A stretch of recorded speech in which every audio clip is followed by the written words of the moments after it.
Welcome, friend. The night does not rush you. It never has.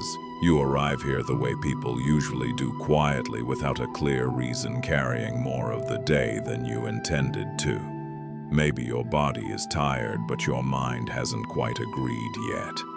Maybe everything feels fine on the surface, but rest still feels far away. Either way, you're here now, and that is enough. There is nothing you need to prepare, nothing you need to understand, nothing you need to hold on to. Let this voice exist the way a distant light does on a long road at night. Not something you stare at, just something that lets you know you're not alone in the dark.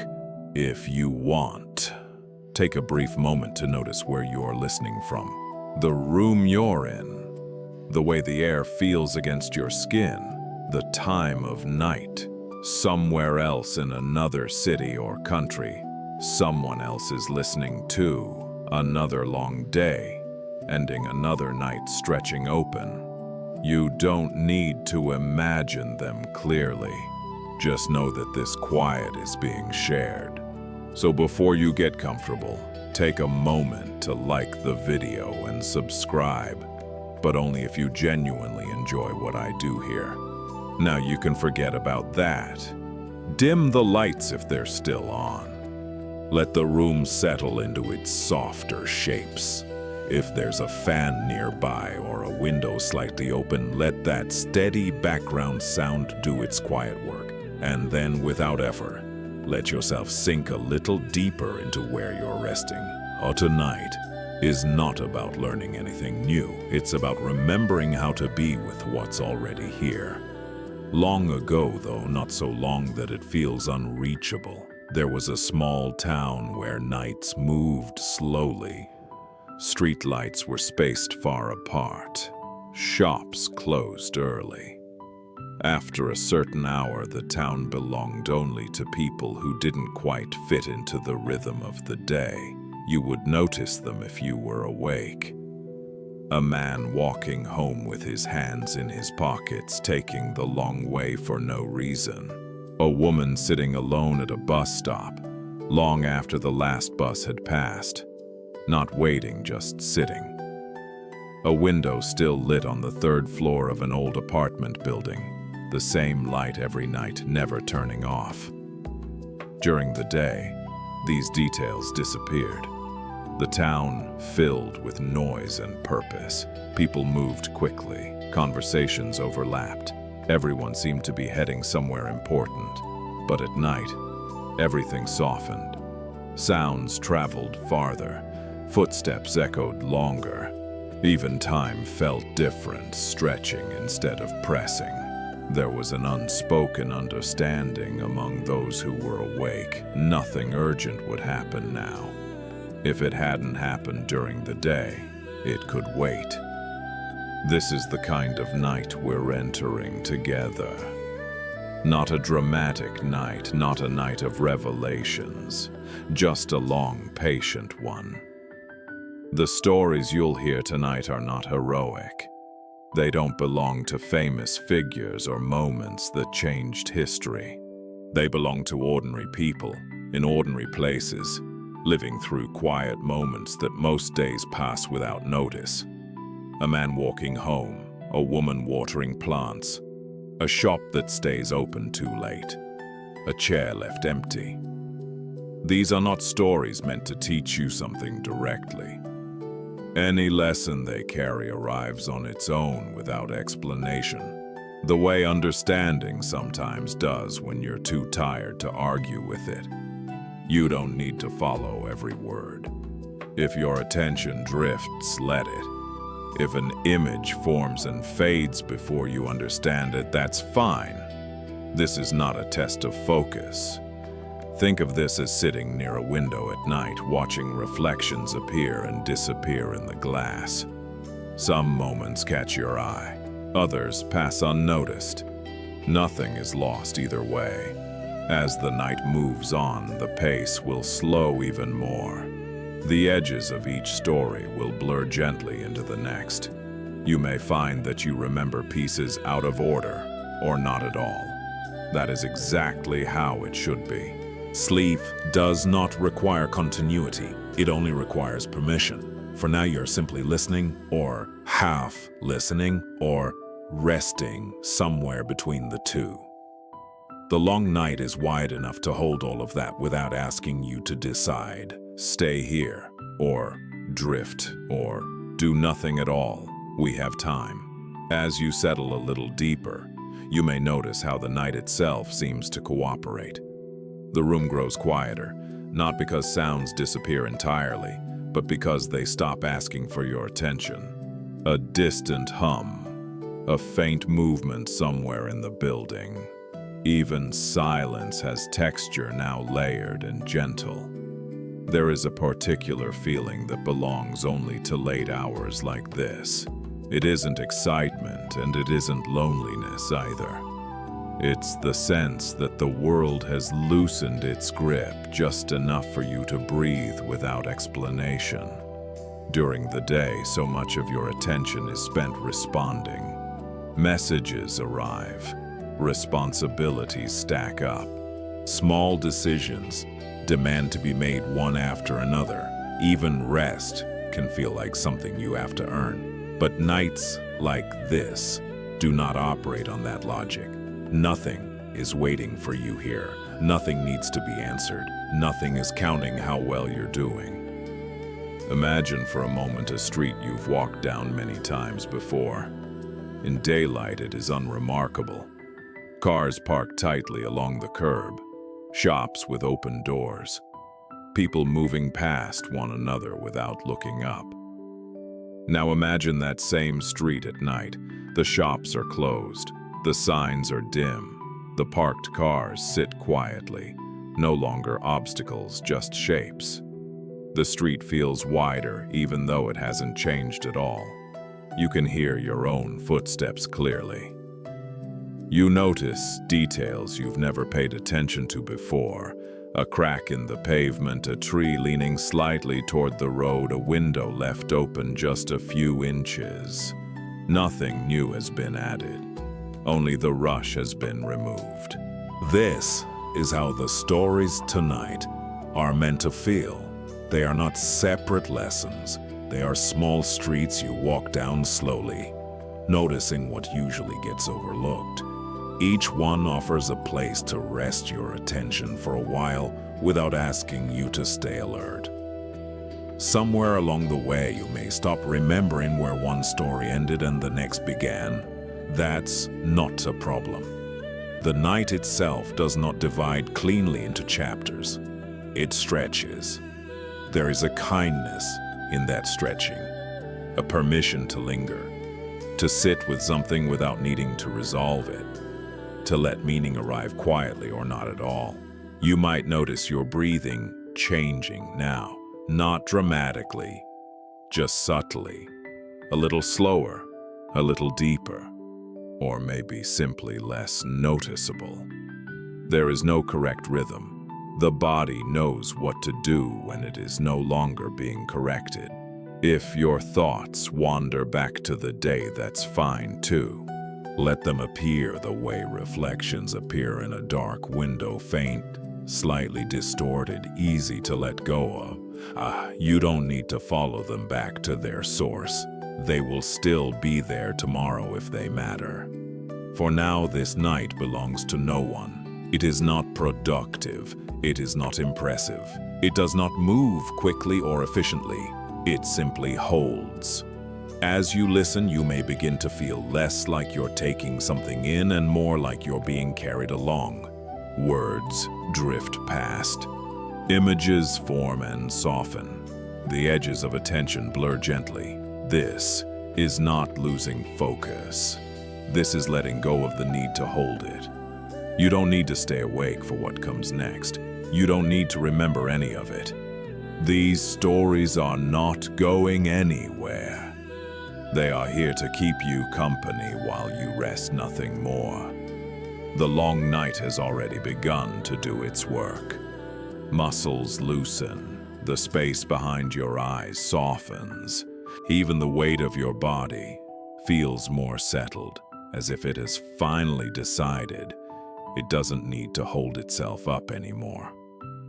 There will be time later for understanding. There will be time later for effort. This moment is not asking for either. Stay with the sound of this voice if you like, or let it fade into the background. The stories will continue whether you're listening closely or drifting in and out. There is no wrong way to be here. The night is long, the pace is slow, and nothing is waiting at the end. The cup had been sitting on the small wooden table since morning.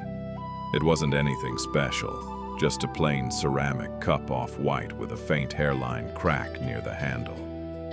It held no pattern, no writing, nothing that would make someone choose it over another cup if they were in a hurry. And yet, for reasons that were never entirely clear, it had been left there. The man who lived in the apartment noticed it every time he passed the table, on his way to the window, on his way to the bathroom, on his way out the door, and again when he returned in the evening. Each time he thought the same thing: I'll wash it later. The apartment itself was quiet in the way older buildings tend to be. The walls carried sounds gently rather than sharply. A neighbor's footsteps above, the faint hiss of pipes. Somewhere far away, a door closing. The man moved slowly through his space, not because he was tired, but because there was no reason to rush. His days had settled into a predictable rhythm. Wake, eat, work, return, sleep. The cup belonged to the morning. He remembered filling it with warm water and tea leaves before the sun had fully risen. He remembered standing by the window while the kettle cooled slightly, watching light slide across the opposite building. He remembered taking the first sip without thinking. At some point, the tea had gone untouched. A message had arrived. A task had needed attention. The cup had been set down half full, forgotten. Now, hours later, the liquid inside had cooled completely. A thin film rested on the surface. The smell was faint, almost gone. He stood in front of the table again and picked the cup up. It was heavier than he expected. Not because of the tea, but because of what it seemed to represent. A small, unfinished thing, something that had been started and left behind. Something waiting quietly, without complaint. He considered pouring it out immediately. Instead, he carried it to the sink and paused. Outside the kitchen window, the sky was dimming. Late afternoon, drifting toward evening. The street below was changing character. Fewer voices, slower movement, shadows stretching longer than they had any right to.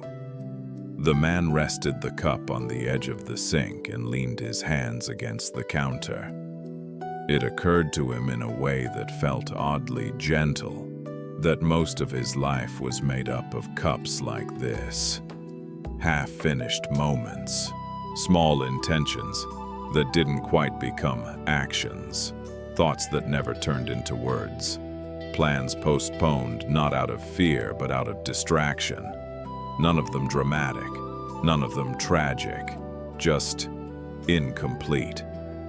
He realized how rarely he noticed them, how easily they blended into the background, how quickly his attention moved on to the next thing asking to be done. And yet here was this cup, still present, still waiting. He turned the faucet on slowly, watching water strike the porcelain and swirl inside. The tea disappeared in seconds, diluted and gone. The cup grew lighter in his hand. As he rinsed it, he noticed the crack near the handle again. It hadn't grown, it hadn't changed. It had simply been there all along. He set the cup on the drying rack and watched a single drop of water slide down its side, hesitating before falling into the sink. The moment felt unimportant. And yet something in his chest softened. He didn't label the feeling. He didn't search for meaning. He simply stood there breathing, listening to the sound of running water until the quiet returned. The cup was clean now, empty, ready to be used again. He turned off the faucet and left the kitchen light off as he walked away. The table stood bare, and for the first time all day nothing felt unfinished. That night the apartment settled into its usual stillness. Lights dimmed, sounds thinned out. Even the city beyond the windows seemed to lower its voice as if respecting the hour. The man lay on his bed without turning on any music, without scrolling through his phone. He simply stared at the ceiling, watching faint shadows move as passing cars sent brief pulses of light across the room. His mind drifted back to the cup, not in a heavy way, not with regret. Just a quiet return, the way thoughts sometimes circle back to something small that mattered more than expected. He realized how often he lived slightly ahead of himself, eating while thinking of the next task, listening while preparing a response, resting while already planning tomorrow. His body was usually present, but his attention rarely stayed long. The cup had interrupted that habit. It hadn't demanded urgency. It hadn't forced a decision. It had simply remained where it was, unchanged, patient. In its own silent way, it had asked to be noticed. The next morning arrived gently. Light filtered through the curtains in thin bands, touching the floor, the wall, the edge of the table where the cup had been. He rose and moved through his routine again, but something was different now. His movements felt slightly slower, less automatic. In the kitchen, he reached for the cupboard and paused. For a moment, he considered choosing a different cup, a newer one, a cleaner one without a crack. There were plenty of options. Instead, he reached for the same cup. He filled it with water and tea leaves again, setting it down carefully while the kettle warmed. Steam rose. The familiar scent returned, richer this time, fuller. As he waited, he didn't reach for his phone. He stood by the window instead. The street below was waking up. A delivery truck idled at the corner.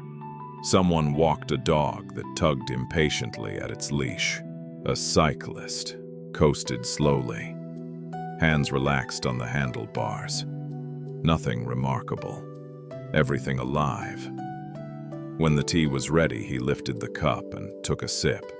He noticed the warmth spreading through his hands, the slight roughness of the crack beneath his thumb. He stayed with the sensation longer than usual. The tea tasted the same as always. What felt different was his attention. Later that day, small moments began to stand out in unexpected ways.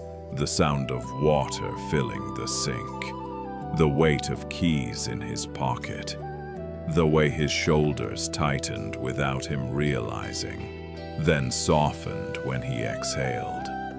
None of this felt like improvement.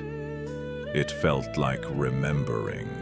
That evening, he noticed another small thing, left unfinished. A book, left open on the couch. He didn't rush to close it. He sat beside it for a moment, resting his hand on the page, letting the quiet stretch. Not everything needed to be resolved immediately. Some things only asked to be met with presence. The cup, now washed and resting in its place, no longer stood out. It blended back into the ordinary landscape of his life, and yet its quiet lesson remained. That attention changes the weight of things. That even the smallest action, when met fully, can soften the sharp edges of the day. That completion isn't always about finishing, but about arriving. As night returned once more, the man prepared for sleep with less urgency than before. He turned off lights one by one. He listened to the apartment settle. He lay down and let his breath slow naturally. Somewhere in the kitchen, a cup waited for morning. Not as a reminder, just as it was. The old bus arrived late, as it always did, sighing as it pulled to the curb. You stepped aboard with the others, handing over exact change, choosing the same seat near the back.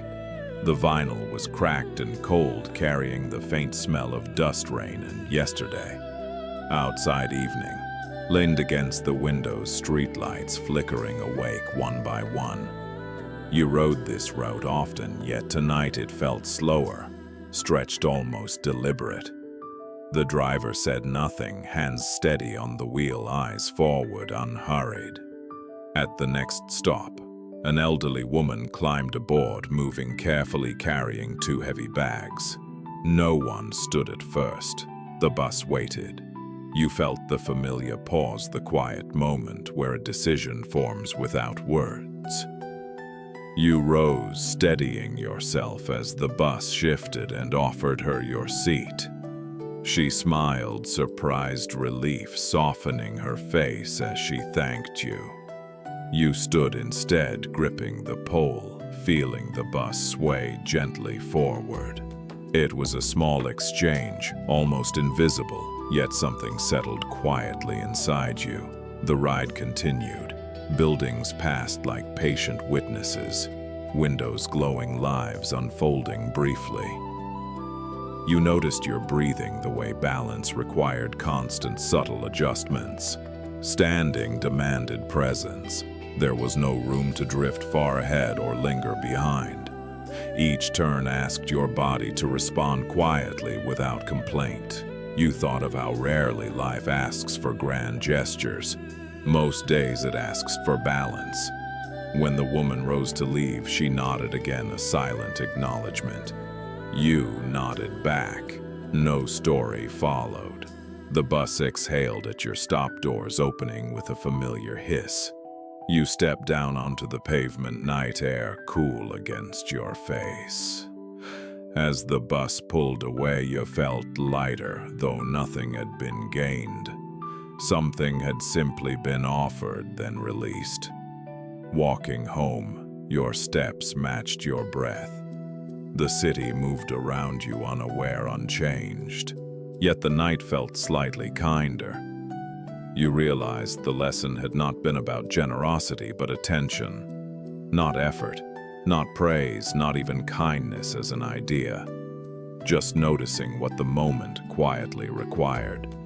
At home, you removed your shoes, slowly placing them side by side. You washed your hands, feeling warm water, erased the day. Dinner was simple, eaten without distraction. Later, you sat by the window, watching reflections ripple across glass. The bus ride returned to you, not as memory, but as texture. A sense of being exactly where you were. Nothing extra, nothing missing. When you lay down to sleep, the gentle sway of the bus lingered. Your body remembered balance. Your mind followed. Somewhere another bus continued its route, carrying quiet moments forward. You drifted toward rest, standing, no longer held by stillness. Sleep approached without effort, like a seat offered at the right time. You accepted. The day closed itself. Outside, the city kept breathing. Inside, you rested. Not because anything was solved, but because attention had been given. That was enough. The night agreed. In the quiet, dark, small choices loosened their grip. Tomorrow could wait. For now, you were simply here. Breath by breath, the body softened, trusting the pause. Thoughts slowed, then thinned, like lights passing by a window. No destination mattered anymore. Only rest. The story of the ride settled into silence, complete without conclusion. You slept, and the night carried on gently, holding everything, asking nothing, just as it always does, quietly, patiently, without announcement, waiting for the next small moment to be noticed and gently met, like a seat on a bus at night on the long way home, when nothing else is required except awareness and rest. Later that night, long after the apartment had gone quiet, you woke briefly without knowing why. Not from a sound, not from a thought, just a soft awareness rising to the surface, the way the body sometimes checks in before sinking deeper again. You lay still, eyes closed, noticing the slow rhythm of your breath. In, out. The memory of the bus returned not as images this time, but as feeling, the gentle sway, the quiet concentration required to remain upright, the subtle trust placed in motion itself. You realized how rare it was to be carried without controlling the direction. Most days you steered everything. Schedules, plans, conversations, even rest felt managed, monitored, optimized. But on that bus you had simply stood, held by movement you did not direct, guided by a route you did not choose, arriving without effort. The thought settled into you like a second blanket. Somewhere in the city, the late bus was still moving, its interior lights dimmer now, its passengers fewer, each one carrying a private story, most of them unfinished. A man leaning against the window, eyes half closed, a student rereading the same page without turning it, someone counting stops instead of worries. You imagined them not as strangers, but as quiet companions in the night, not connected by names or futures, but by the simple act of being carried forward together. Your breathing slowed further. The body remembered how to let go. In the dark, the lesson clarified itself without words.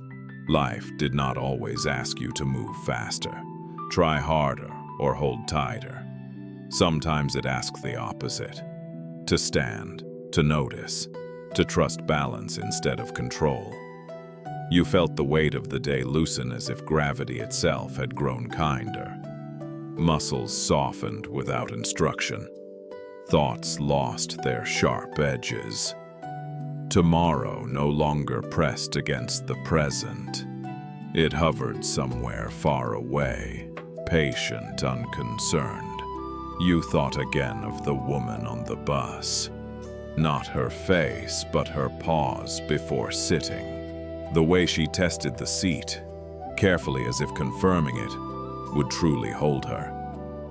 You recognized that motion in yourself. The constant checking, the hesitation before rest, the quiet doubt that stillness might collapse if you leaned into it fully. But the seat had held. And the night was holding now. Nothing more was required. You let your awareness drift outward, then dissolve. Sounds became distant. The edges of the room softened. Even the idea of your body began to blur like a reflection, fading on glass. Sleep did not arrive suddenly. It gathered slowly, respectfully, one breath at a time. The city outside continued its low murmur. Pipes shifted. A car passed. Somewhere a door closed gently. Inside, you sank deeper.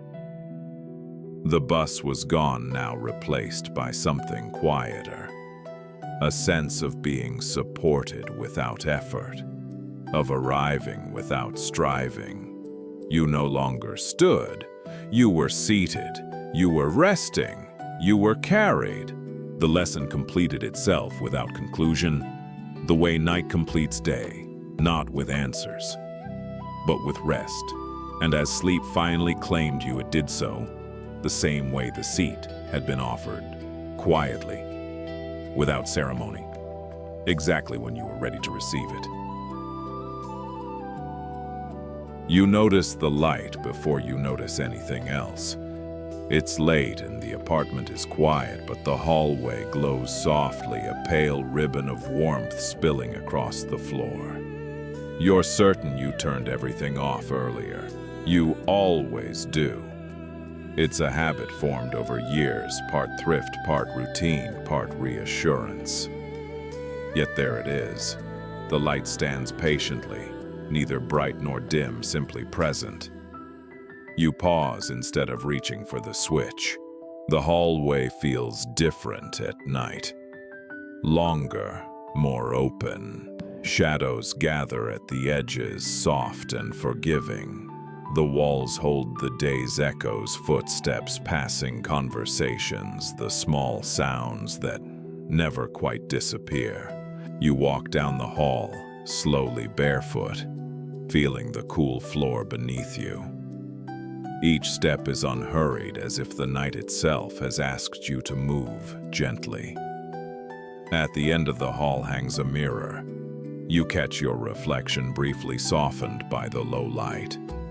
Not the version you present to the world, just someone standing there breathing, existing without expectation. You remember other nights like this, returning home late, waking briefly from sleep.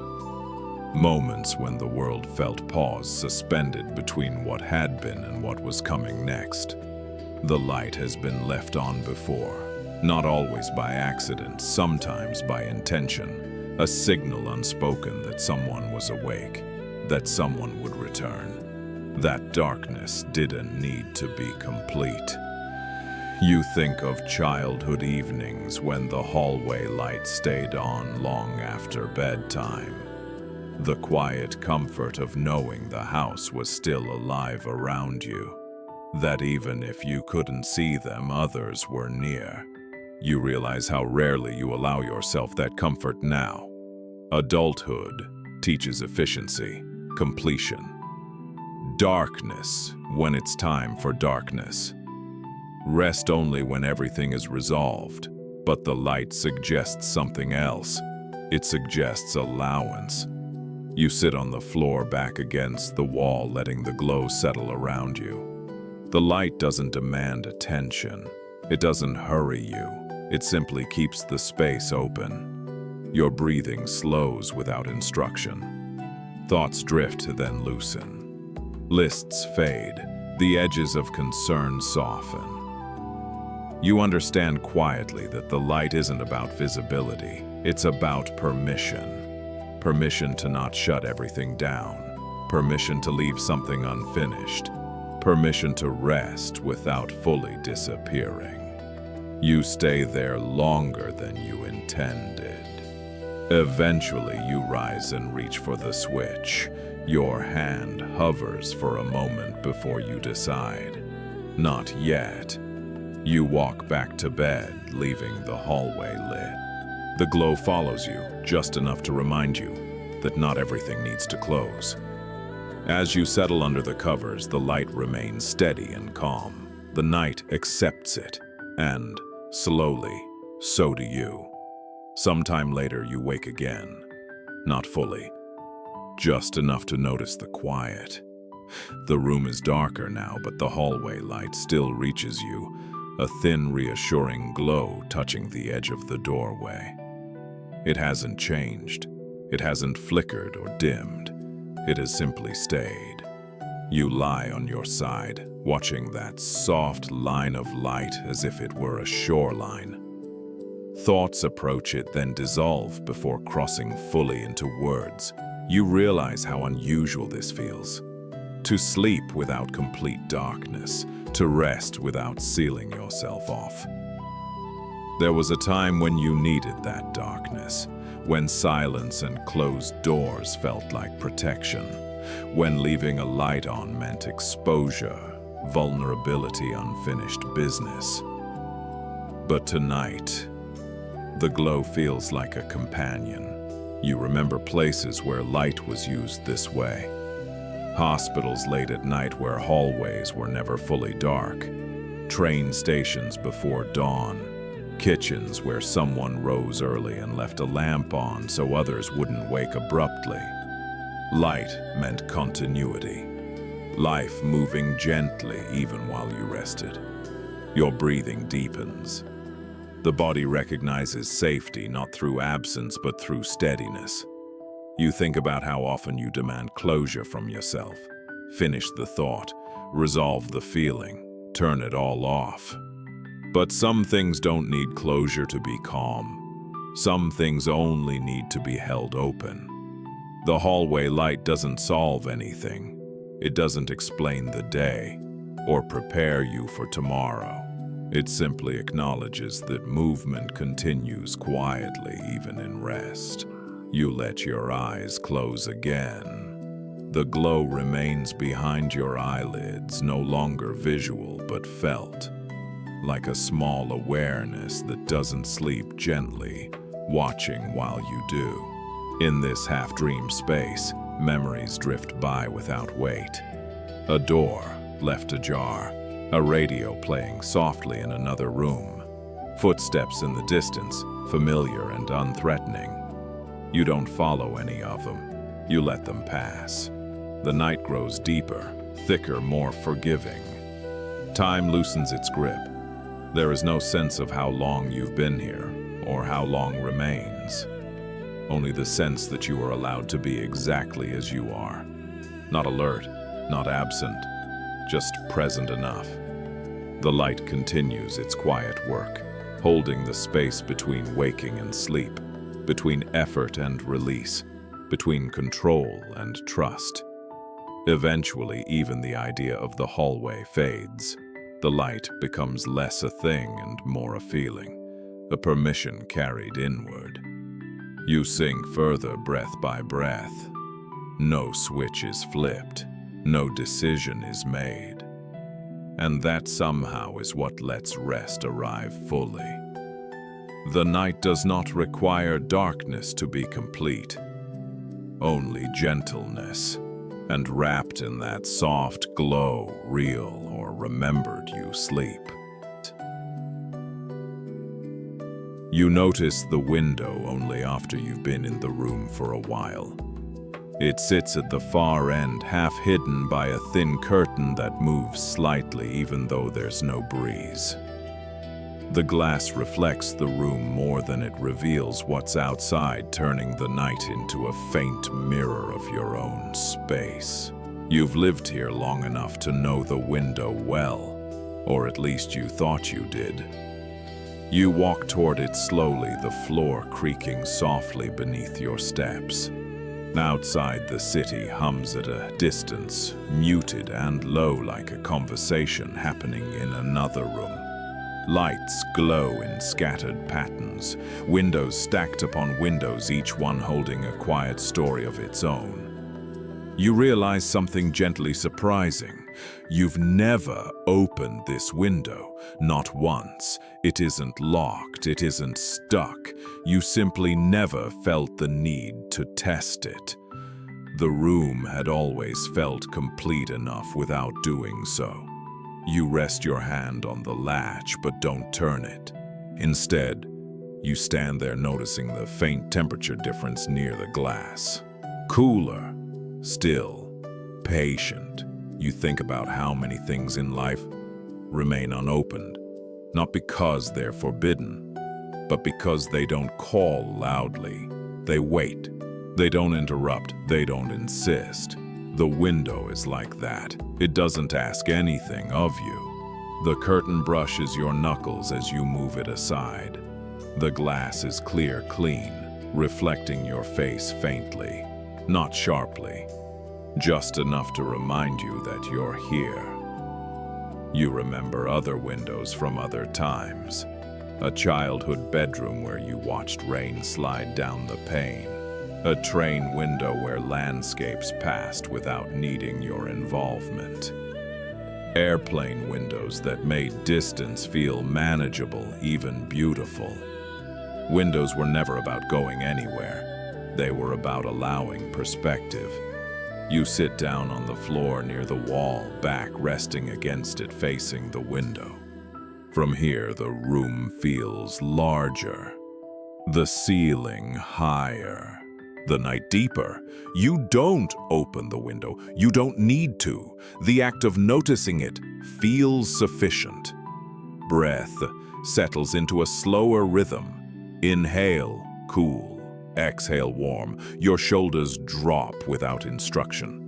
You realize how often you push yourself toward action when awareness alone would have been enough. Fixing, improving, advancing. But this moment asks for none of that, just recognition. The window doesn't promise anything beyond what it already offers. A boundary that is also an invitation, a separation that doesn't feel isolating. You stay there listening. A distant siren fades. Somewhere someone laughs briefly. The city continues, not requiring your participation. Inside, the room holds steady. The unopened window becomes a quiet agreement between you and the night. Nothing more needs to happen. Not now. Time passes without announcing itself. You're not sure how long you've been sitting there, facing the window, breathing in the quiet. The night deepens thick and calm, like water settling after movement. The room seems to adjust around you, accommodating stillness. Your eyes soften. The window reflects less now. Outside has grown darker, the city lights dimmed or turned away. What remains are a few distant points of light, steady and unmoving. They don't demand interpretation. They don't tell stories. They simply exist. You realize something else. Opening the window would change the room. Air would move. Sound would enter. Temperature would shift. None of those things are wrong. But tonight, they are unnecessary. The unopened window feels like a choice you didn't have to make, a possibility you didn't need to act upon. There is comfort in that restraint, a quiet strength in not needing to reach outward. You think about all the moments when you believed action was required, just to justify awareness, when noticing something felt incomplete unless it was followed by doing something about it. But here, noticing is enough. The window remains closed, and the room remains whole. Your body responds to this understanding. Muscles loosen further. The line of your jaw softens. Even your hands, resting loosely in your lap, seem to let go of something they'd been holding for a long time. You lean your head back against the wall and close your eyes. The sense of space doesn't disappear. If anything, it expands inward. The boundary of the room becomes less important than the feeling of being contained, supported. You realize how often rest is misunderstood. Rest is not collapse. It's not absence. It's not escape. Rest is choosing not to push. The window teaches this without words. Outside continues on its own terms. Inside, you are allowed to stay exactly where you are. Your breathing grows quieter, deeper. Each inhale seems to arrive on its own. Each exhale leaves without effort. The rhythm doesn't need correction. Thoughts appear, then dissolve before forming shape. They no longer ask for resolution. They simply pass like reflections on glass. You feel a subtle gratitude, not directed at anything specific. Not the room, not the window, not even yourself. Just gratitude for the ease of not needing to decide.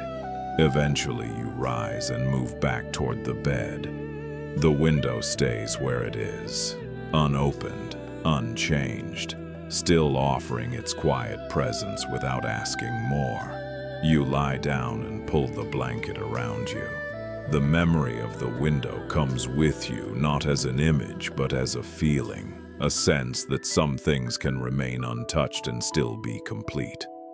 Sleep approaches slowly, respectfully. No breeze enters, no sound interrupts, no action is taken. And yet, something has shifted. The night feels more spacious. Your body feels more at ease. The world feels less insistent. The unopened window has done its work, not by opening, but by waiting, and held within that patience, you drift into sleep. You hear it before you think about it. A soft, steady sound, water moving somewhere beyond the door. Not rushing, not dripping, just flowing in a calm, continuous way. It takes a moment to place it. Then you realize the tap in the next room was left slightly open. You don't get up right away. You lie still listening. The sound fills the space, gently weaving itself into the quiet of the night. It doesn't demand attention, yet it holds it. A low, familiar presence that feels almost intentional, as if someone turned it on for comfort rather than use. The room around you feels warmer because of it. You think about how silence is rarely absolute. There's always something beneath it. Pipes settling, air shifting, the distant hum of a building that never fully sleeps. Water has its own language. It doesn't rush unless forced. It doesn't stop unless blocked. It simply follows what's available. You sit up slowly and rest your feet on the floor. The cool surface grounds you. The sound continues unchanged. It doesn't react to your movement. In the doorway, you pause again. The light from the other room spills softly across the tiles. The sink is visible now. The tap is barely open, just enough for a thin stream to slip through. The water catches the light as it curves into the basin, disappears, and continues on its unseen path. You stand there watching. You could turn it off. It would take less than a second. But instead, you stay. The sound reminds you of other places. Late-night kitchens, hotel bathrooms where unfamiliar plumbing sang quietly through the walls. Childhood homes where water running meant someone was awake nearby. Water has always been a sign of continuity. Life moving through systems we don't usually notice. You lean against the doorframe and let the sound wash over you. Your breathing adjusts to its rhythm without effort. In, out, matching the flow. You notice how often you try to control quiet, to seal it, perfect it, protect it. Yet here the sound of water doesn't disturb rest, it supports it. The stream doesn't hurry, it doesn't ask where it's going, it doesn't worry about what comes next. It simply moves. You realize how rarely you allow yourself that simplicity. Most days are shaped by intention, direction, purpose, layered on purpose. Even rest becomes something to manage, to optimize, to complete. But the water doesn't improve itself. It doesn't pause to evaluate whether it's flowing correctly. It just is. You step into the room fully now, bare feet, cool against the tile. The sound grows slightly louder, richer. The basin glows softly beneath the overhead light. You place your hand under the stream. The water is cool, clear, immediate. You don't wash, you don't rinse. You simply feel it pass over your skin. Then you withdraw your hand and watch the droplets slide away. You realize the lesson isn't about turning the tap off. It's about noticing what happens when you don't rush to fix, adjust, or conclude. Sometimes allowing something to continue gently is more restful than stopping it. You turn away from the sink and sit on the edge of the tub listening. The sound fills the small room steady and calm. You stay there longer than expected. Eventually you know you'll turn the tap off. You always do. But not yet. For now the water flows and you rest inside its rhythm. Time loosens its shape while you sit there. The sound of the water doesn't change, and somehow that steadiness changes everything else. Minutes slip by unnoticed. Your thoughts slow, then thin like mist. lifting from a surface once the sun reaches it. You lean back slightly, resting your hands on your thighs. The room feels smaller than the one you left, but not confining, contained, held. The tiles reflect light softly, and the sink carries the quiet arc of the stream without complaint. Nothing here is in a hurry. You think about how water remembers paths, how it finds the lowest point, how it returns again and again without effort, how it wears stone, not by force, but by patience. You notice that your shoulders have dropped, your jaw has unclenched, even your eyes feel less alert, less sharp, as if they've agreed to stop scanning for what comes next. The water keeps moving. You remember nights when noise felt intrusive, when any sound meant interruption, meant something unfinished, meant responsibility. But this sound is different. It doesn't ask you to respond. It doesn't pull you outward. It invites you inward. You close your eyes and listen more closely. There's variation inside the sameness. The way the stream shifts slightly as pressure changes. The faint echo in the basin. The almost musical rhythm created by motion, repeating itself without thought. You realize that rest doesn't always arrive through silence. Sometimes it arrives through familiarity. The sound reminds you of rain against windows when you were young, of fountains in courtyards, of rivers heard from a distance, unseen but constant. Water has always been there, long before you learn to measure time or assign meaning to moments. It will be there long after tonight passes. That thought doesn't make you feel small. It makes you feel relieved. You're not responsible for keeping everything moving. Some things continue without your help. The water doesn't need supervision. The night doesn't need management. Your breath doesn't need instruction. You breathe in slowly. You breathe out even more slowly. At some point, without deciding, you reach forward and turn the tap. The sound fades gently, not abruptly. A final whisper, a last ripple, then stillness. The room feels different now, but not emptier. Quieter in a way that feels complete. You stand and dry your hands on a towel that smells faintly of soap and clean fabric. The simple action feels ceremonial, though there's no reason it should. You turn off the light and step back into the hallway.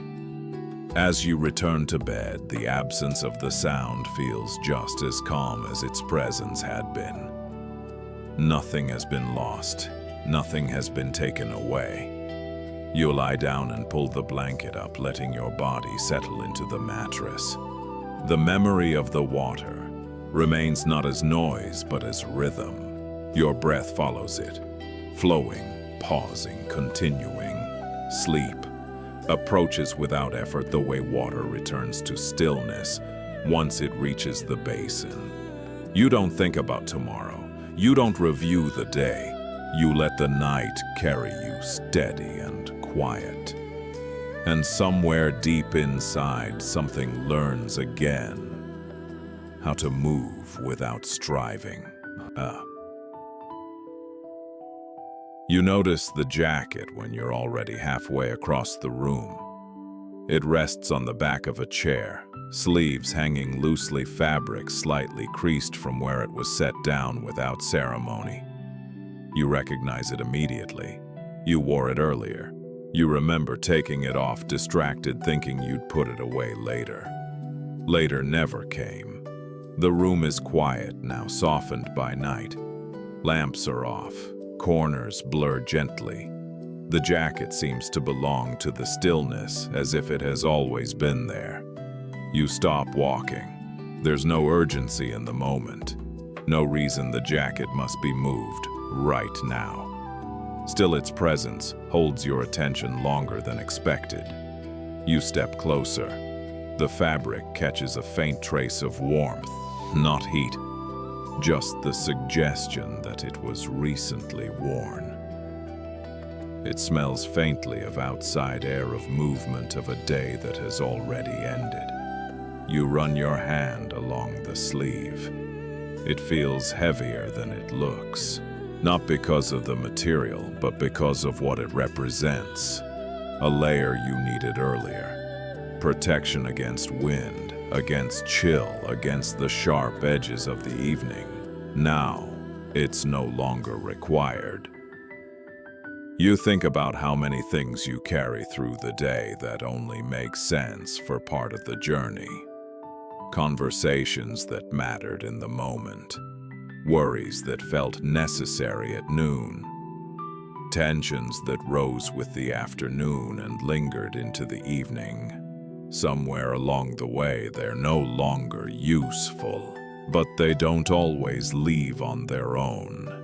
You sit down in the chair instead of lifting the jacket. It slides slightly under your weight, fabric shifting quietly. You don't correct it. The chair creaks softly, familiar and unbothered. You remember other jackets left behind, on the backs of restaurant chairs, in offices after long days, on car seats during late drives when you didn't feel like carrying anything extra inside. Leaving a jacket behind was never a mistake. It meant you were warm enough now. The thought settles gently. You breathe out slowly. The jacket doesn't accuse. It doesn't remind you of carelessness. It simply waits, patient, unconcerned. You realize how rarely you allow yourself that same patience. How often you carry things long past their usefulness just in case, just to be prepared, just because letting go feels unfamiliar. The jacket is an invitation, not to forget, but to set down. You lift it carefully now, feeling its full weight in your hands. It's not heavy, really, just substantial enough to notice. You fold it once, then again without rushing. Each movement feels quieter than the last. You place it where it belongs, not hidden away, just resting, ready for another day that may need it. As you turn back toward the room, something inside you mirrors the action. You don't name it, you don't analyze it. You simply feel a subtle easing, as if something unnecessary has been removed. The room breathes with you. You move toward the bed, step slower now, unburdened. The jacket remains behind, settled, no longer calling for attention. You lie down and pull the blanket up, feeling the absence of weight where tension used to be. Outside, the night deepens. Inside, you rest. The room feels different now, not emptier, lighter. You lie still, noticing the subtle shift. The air seems to move more freely. Your chest rises and falls without effort, as if it no longer has to work around something unspoken. The jacket no longer occupies your thoughts. And that is the point. You realize how often your mind lingers on things that have already served their purpose. Conversations replayed, decisions second-guessed, moments stretched past their natural ending because releasing them feels like losing control, but nothing has been lost. The jacket rests quietly where you placed it. It hasn't disappeared. It's simply waiting without demanding anything. You turn onto your side and let the mattress support your weight fully. There's no adjustment needed, no searching for the right position. Your body seems to recognize this moment is safe enough to stop preparing. Somewhere deep inside, a habit loosens, the habit of holding on. You remember earlier today stepping outside, pulling the jacket closed against the cool air. At that time it mattered. It did its job well. There was no mistake in wearing it. But the night has changed. What protected you then would only weigh you down now. You breathe in slowly, then let the breath fall away. The thought repeats itself without pressure. Not everything must be carried into rest. The ceiling fades into shadow. The room no longer needs to be observed. Sounds soften. Even your awareness grows gentler, less focused, more receptive. You feel the quiet satisfaction of having set something down without drama. No decision, no struggle, just recognition. The jacket becomes a symbol without trying to be one. A simple reminder that care includes knowing when to stop holding. Sleep gathers around you gradually. There is no sudden drop, no sharp edge, just a steady descent, like walking down familiar steps in low light. You don't think about tomorrow. You don't rehearse the day. You let yourself arrive where you already are. The night accepts you as you are, without the extra layer, without explanation. And as sleep finally settles in, it does so gently, the way a jacket once did when it kept you warm. Now you don't need it. Now you rest. 4. You notice the clock without meaning too. Its face glows softly across the room. Numbers steady and calm, not counting down to anything in particular. The seconds move, but without urgency. Just a quiet progression like breath following breath. You're already in bed.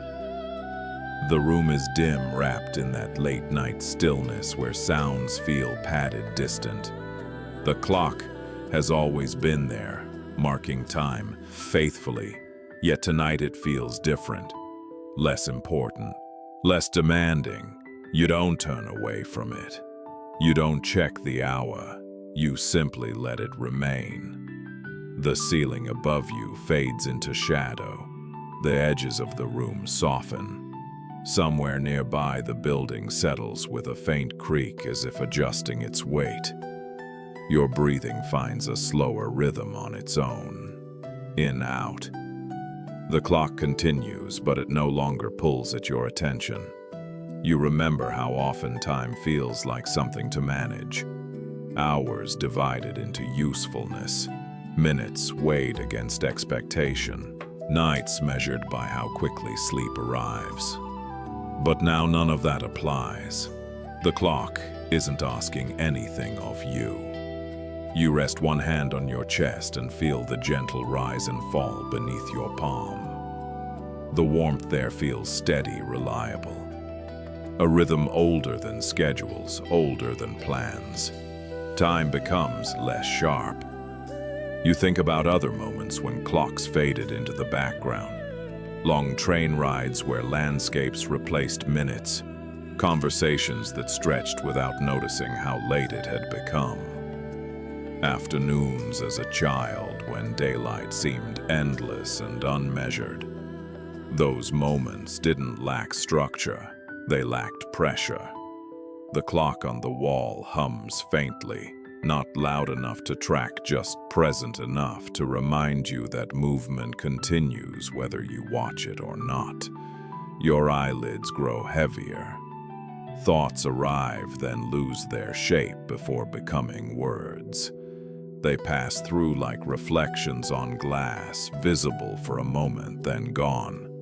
You don't follow them. There's nothing to solve, nothing to prepare. The night holds you without asking for productivity, without requiring proof of rest. The clock's glow dims slightly as your eyes relax. Numbers blur, then soften into light without meaning. You could reach over and turn it away. You don't. You let it be what it is. A reminder that time can move without being managed, that you can exist inside it without chasing it. Your shoulders sink deeper into the mattress. The bed supports you fully, now no adjustments needed. The blanket rests where it should, neither heavy nor light. Comfort finds you quietly. The clock fades further from awareness. Its presence no longer defines the moment. Breath does, warmth does, stillness does. You drift, not forward, not backward, just inward. The night stretches gently, unconcerned with how long it lasts. Sleep approaches the same way, without schedule, without demand. And somewhere between one breath and the next, time loosens its grip. At some point, you stop being aware of where 1 minute ends and the next begins. The clock continues its quiet work, but it has moved far enough into the background that it no longer defines the space. What remains is a softer sense of passing, something closer to drifting than counting. Your breathing deepens.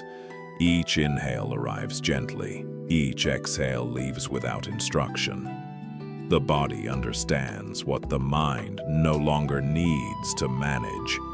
You notice a subtle warmth spreading through your limbs, as if tension is releasing in small, patient increments. Fingers soften, toes rest. Even your jaw loosens the muscles there, finally given permission to stop holding. The clock's glow is still present, but it feels distant now, like a lighthouse seen from far out at sea. Reassuring, but no longer something you're steering toward. You think of how often nights are measured by resistance, how long it takes to fall asleep, how many hours remain before morning. Those questions don't arise now. The night isn't a resource to optimize. It's a space to settle into. Somewhere outside, a car passes, sound muted and brief. The world continues in its own way, unconcerned with your rest, yet somehow supportive of it. Inside, your awareness narrows naturally. The edges of thought blur. Images lose detail. Meaning becomes less important than sensation. The clock fades even further until it is no longer an object but a gentle assurance that movement can happen without effort. That life continues even while you let go. Your body grows heavier against the mattress, sinking just enough to feel held. The blanket seems to adjust itself around you, conforming without pressure. Nothing needs to be done. You don't wait for sleep. You don't invite it. You simply allow yourself to remain. In this space, time feels different. Not slower, not faster, just irrelevant. A background process no longer demanding attention. The clock no longer matters because you don't need it to tell you where you are. You are here, resting, breathing, being. The final traces of effort dissolve. Thoughts that once circled quietly come to rest. The mind stops reaching outward, stops checking, stops measuring. A sleep gathers around you like a familiar presence, unannounced, unhurried, and as it does, the clock continues its steady rhythm, not to mark your progress, not to measure your rest, but simply to exist alongside it. Time moves on. You don't. You rest. The room feels larger now, not because anything moved, but because everything that had filled it is gone. Chairs are pushed in, cups have been cleared, the faint warmth of voices lingers in the air, already thinning like steam dissolving after water has cooled. You stand near the doorway, not quite ready to turn off the light. Moments ago, the room had been busy, conversations overlapping, small sounds layered together. Laughter, the scrape of a chair, someone clearing their throat before speaking. None of it urgent, none of it dramatic. Just people sharing time without noticing it pass. Now there is space. You step inside and let the door close softly behind you. The click of the latch sounds louder than it should, then fades. The quiet that follows doesn't rush to fill the room. It settles slowly, finding its place. You walk toward the table. A faint ring marks where a glass once stood. A napkin sits folded untouched. These traces don't feel like clutter. They feel like evidence that something ordinary and complete has already happened. You don't rush to clean. You rest your hands on the back of a chair and lean forward slightly, letting your weight settle. The chair is cool now. Earlier, it held someone's warmth. That warmth has moved on, and the chair has accepted it without complaint. You think about how rooms change character depending on who occupies them. How the same space can feel full then empty without losing its purpose, without needing explanation. The ceiling light hums faintly. You notice how the sound doesn't bother you. It's just there, steady and neutral. Like breathing you don't need to hear to trust. You move slowly around the room, not inspecting, just passing through. Each step feels deliberate, unhurried. The floor carries you without resistance. At the window, you pause. Outside, the night has deepened. Lights in other buildings glow quietly. Some windows are dark. Others remain lit, holding their own versions of this moment. You don't wonder who is behind them. You simply notice that they exist. The room behind you waits. You turn back and let your gaze soften, taking it in as a whole rather than in pieces. The space feels balanced. Nothing demands attention. Nothing feels incomplete. There is a calm that only appears after others leave. Not loneliness, not relief, just a gentle neutrality. You sit down in one of the chairs and exhale slowly.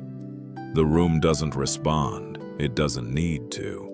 You realize how rarely you allow yourself to experience endings without filling them immediately with something else. Cleaning, planning, preparing for what comes next. But this ending asks for none of that. It simply asks to be noticed. The quiet feels supportive, not empty. It carries the sense that what mattered has already happened, and what comes next does not need to be rushed. You remain seated, letting the stillness settle into your body. Shoulders soften, breath lengthens. The day loosens its grip. The room, after everyone left, holds you gently. And for now, that is enough. You stay seated longer than you expected. There is no reason to hurry away from this moment. The room seems to understand that. It holds its shape without shifting, without suggesting the next step. The quiet feels settled, complete in its own way. You listen, not for anything in particular, just the absence of overlap.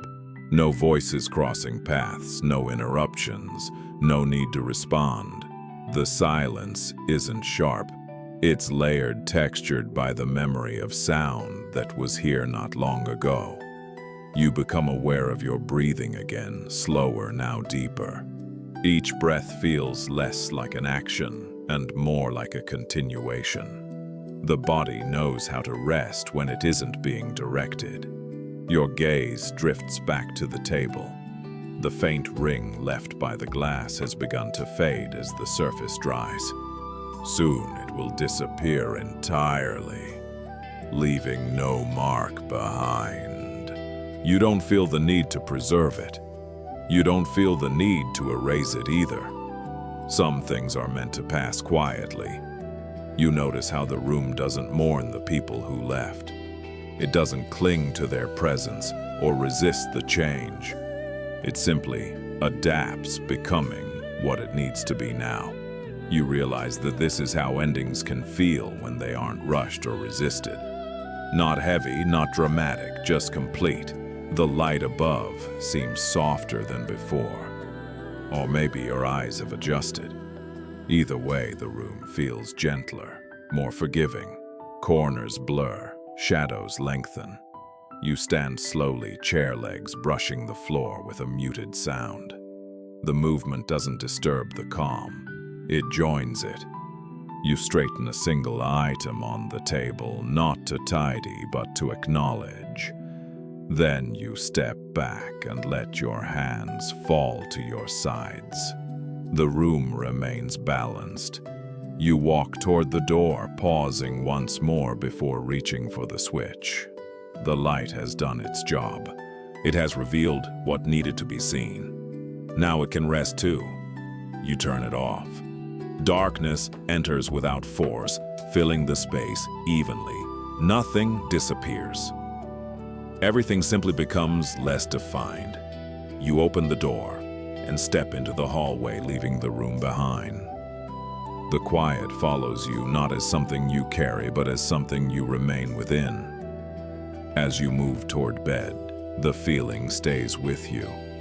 A sense that closure doesn't always require action. That endings can be soft. You lie down and let the day fall away.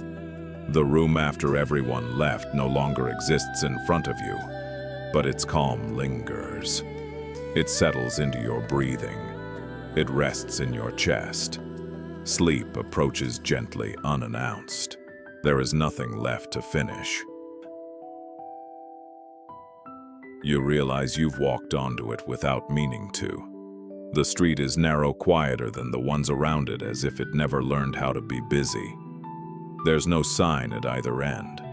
No marker to tell you where you are or where it leads. Just a stretch of pavement that seems content to exist without explanation. You slow your steps. The air feels cooler here, softer somehow. Light from the main road fades quickly, replaced by a gentle glow from a few scattered windows. The sounds of traffic dissolve into a low hum distant enough to stop asking for attention. You've passed this street before, always without noticing. It doesn't advertise itself. It doesn't connect anything important. It doesn't offer shortcuts. It simply waits where it is, allowing people to wander in when they're not in a hurry. Your footsteps sound different now, more defined. Each one lands, then settles. The pavement feels uneven in places worn by years of quiet use, rather than constant flow. You notice small details. A bicycle leaned carefully against a wall, its chain glinting faintly. A potted plant near a doorway leaves still holding the warmth of the day. A bench set back just far enough that it feels intentional, not forgotten. You pause beside it. The bench is cool, smooth from use. You sit down without checking the time, without considering how long you'll stay. The street doesn't seem to measure things that way. You look down its length. It curves slightly enough to hide its end. There's comfort in that. No visible destination. No sense of arrival required. You think about how many places are named so they can be remembered, mapped, claimed. How names give shape to expectations, directions, purposes.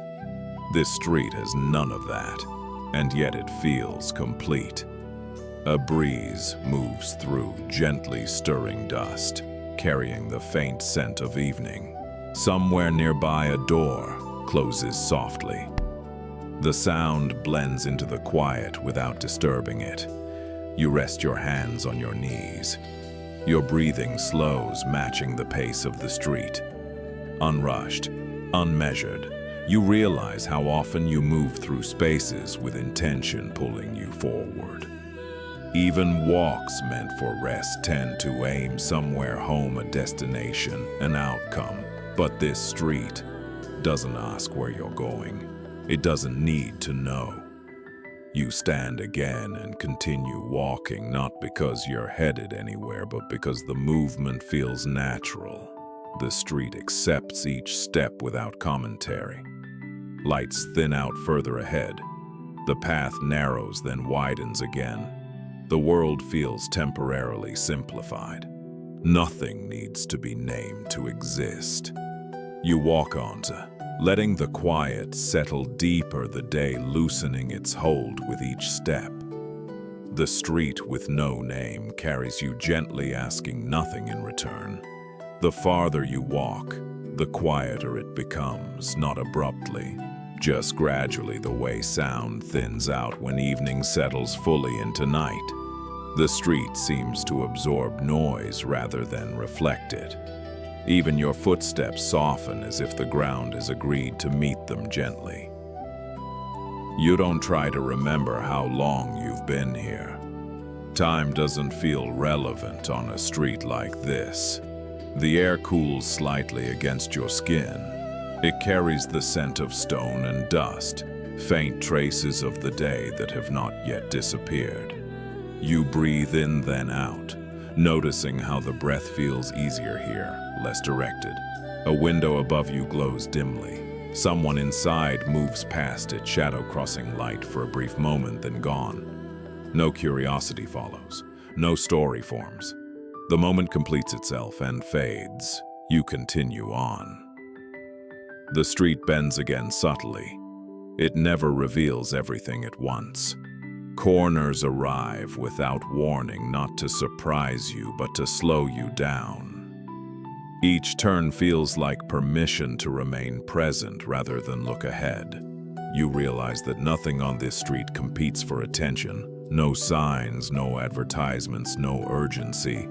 Even the buildings seem content to stand quietly, walls worn smooth by years of weather and passing nights. Doors rest closed, not locked in resistance, just settled. You stop again, not from fatigue, but from comfort. Standing there, you feel the weight of the day, thinning as if it's been gradually set down without you noticing. Shoulders rest lower, your neck releases. The subtle tension behind your eyes fades. This is what it feels like to move without expectation. The street doesn't ask who you are. It doesn't care where you came from. It doesn't need to know where you'll go next. It offers space and nothing more. Eventually, the street begins to widen, opening back toward familiar light. You can sense it before you see it, the distant hum returning, the world preparing to reintroduce itself. You slow your pace even more.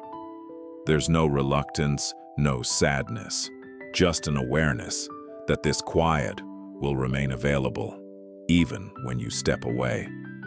Streets like this don't disappear, they wait. You reach the end and pause. For a moment, you look back. From here, the street appears even smaller, almost unremarkable, easy to miss, easy to forget. And yet you know how much space it held when you were inside it. You turn away and continue on, carrying nothing with you except the feeling of having walked without being pulled forward. Later, when you lie down to rest, the street returns not as an image but as a sensation. A sense of movement without destination, of being allowed to exist without explanation. Sleep approaches in the same way, quietly, without a name, without asking anything in return. The tea has been sitting there longer than you expected. Steam no longer rises from the cup. The surface is still reflecting the dim light of the room like a small, quiet mirror. You remember pouring the water, watching it darken as the leaves unfurled, intending to drink it right away. Something distracted you. Something always does. Now the cup waits on the table, exactly where you left it, asking nothing. The warmth has faded, but the presence remains. You stand nearby, noticing how unbothered it seems by the delay. You sit down slowly and wrap your hands around the cup. It's lukewarm now, not hot, not cold. Comfortable in a way that feels unplanned. The ceramic carries a faint trace of heat, just enough to be felt, just enough to be reassuring. You lift it and take a small sip. The taste is softer than before, less sharp. The bitterness has mellowed, settling into something gentle and familiar. You don't decide whether it's better or worse. You simply notice that it's different. Outside the window, the night continues its quiet work. A light across the way turns off. Another remains. The world adjusts without commentary. You set the cup back down and lean into the chair. There's no rush to finish it. You think about how often timing feels important, how frequently moments are judged by whether they happen at the right time, in the right order, with the right level of attention. But this cup has slipped past all of that. It waited, you returned, and somehow that was enough. The room feels calmer because of it. Or maybe you do. The line between the two has softened, blurred by the hour. You notice the sound of the kettle cooling in the kitchen, metal settling as temperature changes. A faint click, then silence again. Your breathing slows. In, out. You realize how many things in life are allowed to cool before they're fully received. Conversations revisited later. Emotions understood after they've softened. Decisions that make more sense once urgency fades. The tea doesn't mind being late. It doesn't insist on being consumed at its peak. It simply offers itself as it is now.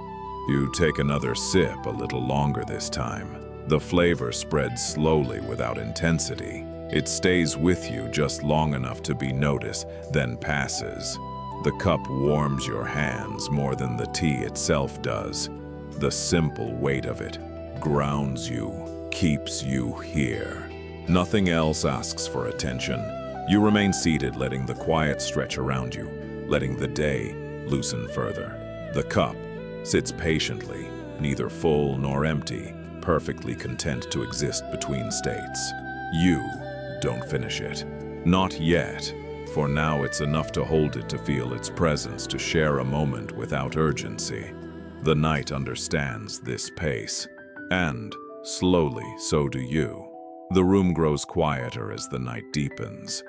Not in a sudden way, but gradually, as if sound itself is learning to rest. The cup remains on the table, unchanged its surface, catching less light now as your eyes soften and adjust. You sit back and let your shoulders sink. There is no plan for the tea, no intention to finish it, no concern about waste or timing. It exists in this moment exactly as it should. You think about how often waiting changes things, not by effort, but by allowing space. Flavors soften, edges blur. What once felt urgent becomes approachable, even kind. The tea has cooled into something steady. You lift the cup again, noticing how familiar it feels in your hands. The ceramic fits your palms naturally now, as if shaped by repetition rather than design. You take another sip, slower than before. There's no surprise in the taste, and that feels comforting. The bitterness has settled completely, leaving behind something mild and grounding. It doesn't demand attention.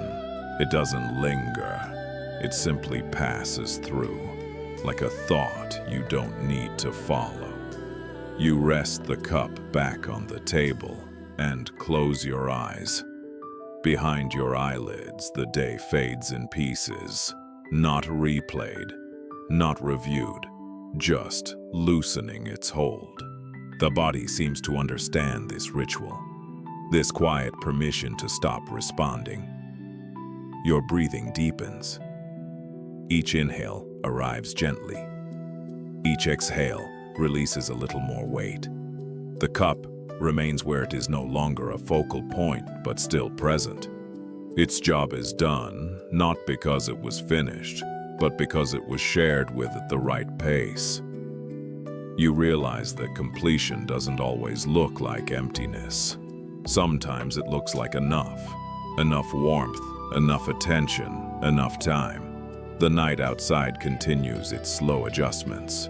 A distant sound passes and fades. The building settles again, familiar and unremarkable. You feel your body growing heavier, supported by the chair, by the floor, by the quiet itself. Muscles soften without instruction. The space behind your eyes darkens comfortably. Eventually you stand and move toward the bed, leaving the cup where it is. There's no need to clean it now. No need to resolve the moment. Some things can wait until morning. You lie down and let the blanket rest where it falls. The memory of the tea remains with you not as taste, but as feeling. A reminder that things don't have to be perfect to be complete. Sleep approaches gently, not pulled by exhaustion, not pushed by effort, just arriving the way warmth does when you stop checking the temperature. The cup of tea cools further into next room. You don't notice you're already resting. You notice the lamp from across the room. It stands near the window, casting a low amber light that barely reaches the walls. The rest of the space remains in shadow, softened, indistinct. You don't remember turning it on, but you don't feel surprised that it's there.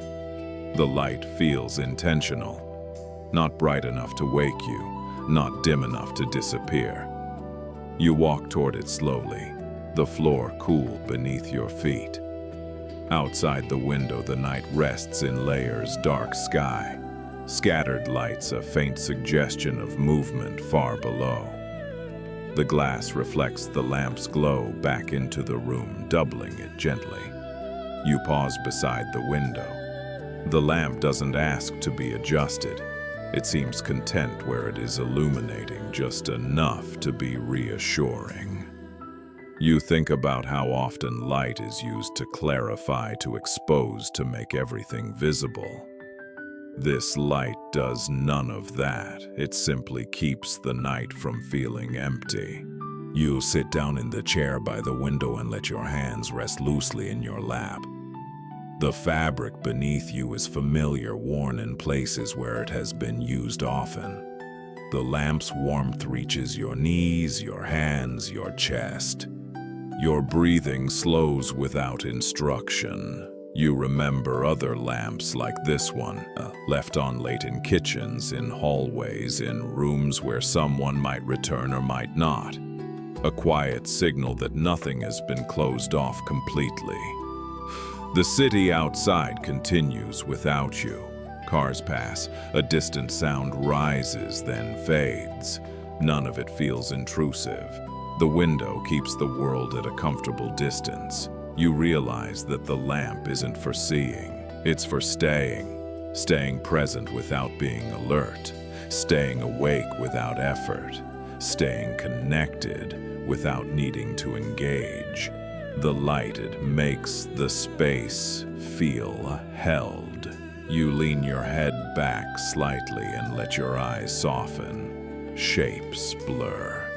The line between inside and outside becomes less important than the feeling of being here, supported, unhurried.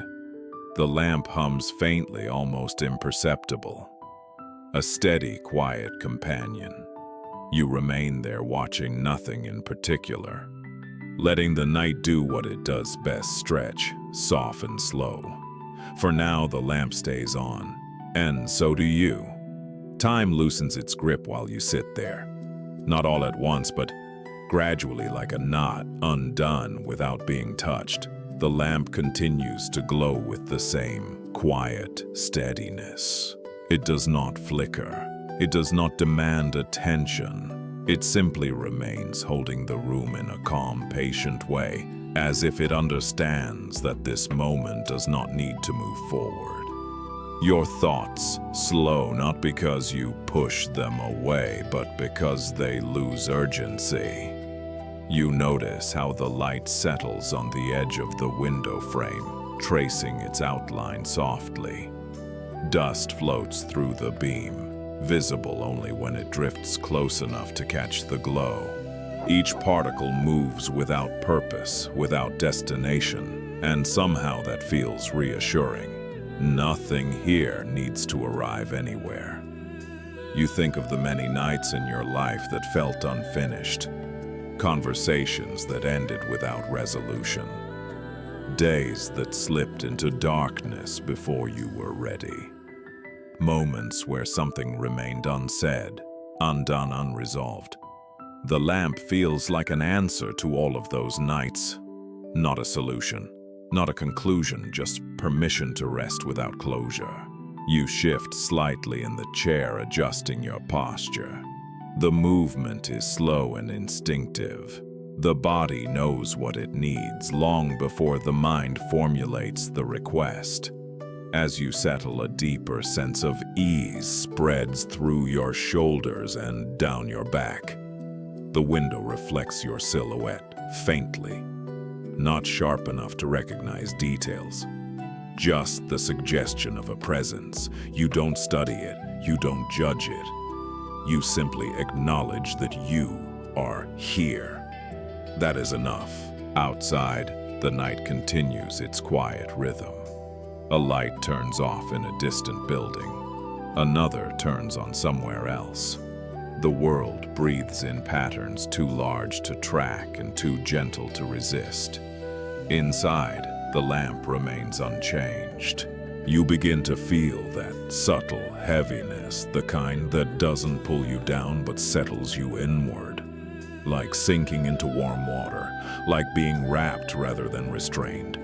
Your eyelids grow softer, heavier, though they don't close just yet. There is no need to rush sleep. Sleep will come on its own the way night always does. You think again of why lamps are left on. Not for brightness, not for productivity, but for reassurance. For the quiet promise that if you wake or wander or return unexpectedly, you will not be met by darkness alone. This lamp was never meant to guide you forward. It was meant to let you pause. Eventually, without noticing the exact moment it happens, your awareness drifts inward. The room becomes less defined. The edges soften. The lamp's glow feels less like light and more like warmth itself. Your breathing deepens. Longer exhales, slower inhales. The window fades into the background. The night outside no longer needs your attention. The lamp has done its work, not by changing anything, but by allowing everything to slow down. You no longer feel the need to watch. You no longer feel the need to stay awake. Somewhere between thought and rest, between awareness and sleep, you let go. Not completely, but gently. Like setting something down rather than dropping it. The lamp stays on. You drift, and the night holds you quietly without asking for anything in return. At the far end of a narrow street, just beyond where most people bothered to walk, there stood a small shop that never seemed to change. Its sign was old and slightly crooked. The paint had faded into a soft, unreadable color, as if the words had slowly decided they no longer needed to be understood. Inside, warm light glowed every evening, even when the rest of the street had already gone dark. People passed it often without noticing. Those who did notice rarely entered. But on certain nights when the world felt heavier than usual, someone would find themselves standing in front of its door without remembering how they got there. The bell above the door rang gently when you stepped inside. Not sharp, not startling. Just a quiet sound that seemed to say, "You are here now." The shop smelled faintly of wood, paper, and something familiar you couldn't quite name. Shelves lined the walls filled with ordinary objects. Notebooks, cups, folded cloth, small boxes tied with string. Nothing glittered. Nothing demanded attention. Behind the counter stood an elderly shopkeeper. They never asked why you came. They never hurried you. They only nodded once slowly as if greeting an old acquaintance rather than a stranger. You wandered between the shelves at your own pace. Time inside the shop felt different, less urgent, less measured. The world outside seemed to loosen its grip the longer you remained. You picked up a small notebook and flipped through its blank pages. They were smooth and unmarked. No expectations, no pressure to fill them with anything important. You set it back down. Further along, you noticed a simple ceramic cup.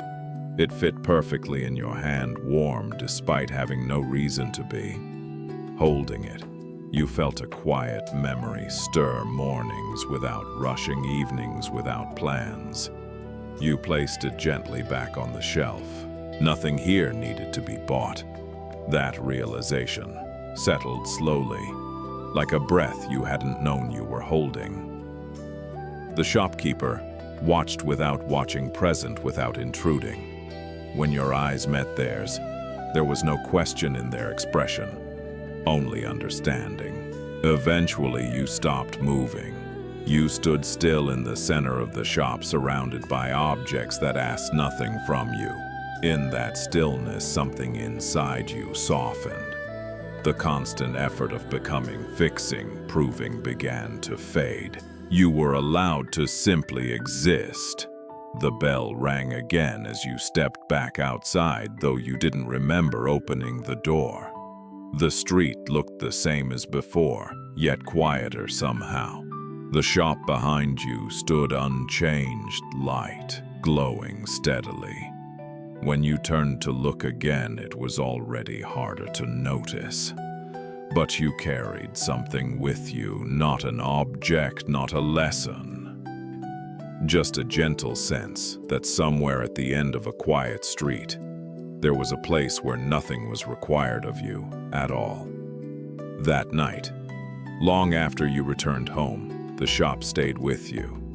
Not as an image, but as a feeling that surfaced in small, unexpected moments. When you placed your keys down and noticed the quiet sound they made against the table.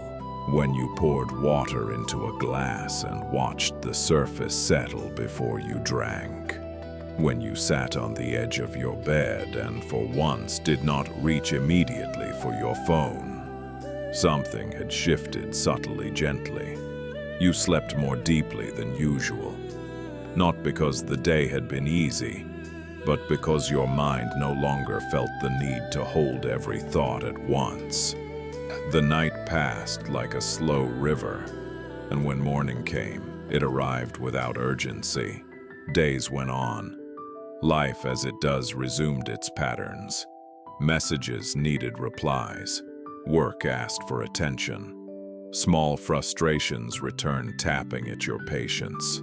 And yet beneath all of it, there was now a quiet reference point, something you could feel rather than explain. You began to notice how often you hurried through moments that didn't ask to be rushed. The way you ate while standing, the way you listened while already preparing your response, the way you rested while feeling guilty for resting. At times, you caught yourself smiling softly, remembering the shop without trying to. Not the objects, not the shelves, but the absence of demand, the permission it offered without words. One evening after a long day, you took a different route home. You didn't plan to. Your feet simply turned when they reached the corner. The narrow street appeared quiet as before. Dim streetlights hummed gently. The air felt still, as if the world had paused just enough to notice itself. You walked to the end. The shop was there, or perhaps it always was. The light glowed warmly behind the glass. The door stood closed, the sign unchanged. You did not reach for the handle this time. You didn't need to. Standing there was enough. You understood now that the shop was never meant to hold you. It existed to remind you of something you already carried. The ability to be present without fixing, to pause without explanation, to exist without performance. The shopkeeper did not appear. There was nothing to choose, nothing to learn. Only the quiet knowing that you could return to that state any time, while washing your hands, while waiting in line, while lying awake in the dark. You turned back toward home. The street behind you faded into ordinary night. but the stillness stayed settling into your breath, your movements, your awareness. And as sleep eventually found you again, it did so easily. Because tonight, and perhaps many nights after, you remembered something simple and deeply human, that rest is not something you earn. It is something you allow. There was a man who spent most of his evenings sitting by the same window. The window faced a narrow courtyard where very little ever happened. No passing crowds, no grand view. Just a small patch of stone, a few stubborn weeds growing between cracks, and a single tree that changed slowly with the seasons. He placed his chair there every night just as the light began to soften, as if the day were exhaling. He did it with the same quiet care. The legs of the chair aligned with the floorboards, the cushion straightened, the curtain drawn halfway so the glass would not glare. He did not sit with a purpose, or at least he told himself he didn't. He never brought a book, never brought a phone, never brought anything that might turn the evening into a task. Years earlier, his nights had been loud. Friends stopping by, messages arriving, work spilling into dinner, spilling into plans, spilling into the next day. But gradually, one by one, those layers fell away. Some ended by choice. Others drifted off as people moved, changed, or simply grew tired. What remained was the window. At first, the quiet felt too big. Silence has a way of magnifying whatever you try not to hear. His mind would replay old conversations and old decisions, especially the ones that ended with a polite goodbye and an unspoken ache. He would sit there and feel his chest tighten, as if the body remembered something the mind was trying to file away. Still he stayed. Night after night he returned to the chair. Not heroically, not dramatically, just consistently, the way you return to a familiar path because your feet already know it. He learned the small language of the courtyard, how the light slid across the opposite wall, turning pale stone into soft gold, then into gray. How the tree held its leaves longer in some years and dropped them quickly in others, as if it had its own private reasons. How shadows stretched in slow, patient lines, never rushing to become night. Some evenings, a cat would cross the stones and disappear into a gap in the fence. On rare nights, rain would gather on the glass and draw quiet lines downward, blurring the courtyard into a watercolor of dim shapes. Once a plastic bag floated in from the street and snagged on a branch, fluttering like a tired white flag until the wind let it go.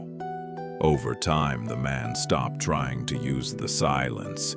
He stopped asking it to explain anything. He stopped bargaining with it. If I sit here long enough, maybe I'll feel better. Maybe I'll finally understand. Instead, he simply watched. He breathed. He let the evening arrive and pass. One night, as the last light drained from the sky, and the courtyard turned into a calm pool of shadow, a thought rose up without urgency, without sharp edges. I am not waiting anymore. The realization surprised him. For so long, he had believed he was waiting for something unnamed to arrive. Closure, peace, a message, an apology, an answer that would justify the way life had unfolded. But sitting by the window, he could see quietly, plainly, that nothing had been missing. The evenings had not been empty. They had been spacious. The quiet had not been absence. It had been room. His shoulders lowered, his jaw softened. The familiar tightness in his chest eased, not because it was fixed, but because it no longer needed to be held like a fragile thing. The courtyard looked the same as always. The tree stood where it stood. The weeds kept growing in their stubborn cracks. Yet he sensed he had arrived somewhere. Not in the future, not in memory, but right where he was. And for the first time in a long while, he stayed at the window not because he was waiting for life to begin again, but because it already had. After that evening, he continued to sit by the window. Outwardly, nothing changed. The same chair, the same glass, the same courtyard resting below, like a quiet, familiar thought. If someone had looked in from the hallway, they would have seen only an older man in a simple room, watching a view that offered almost nothing. But inside him, the evenings began to feel different. He no longer measured them. Before he would glance at the clock, then glance again as if time might offer a verdict. Too late to start something, too early to sleep, too much silence, not enough distraction. Now the clock became part of the background, like the hum of the refrigerator or the distant sound of traffic far away. Present but not persuasive, some nights memories still came. They arrived softly like dust drifting into lamplight. A face from years ago. A sentence said too quickly.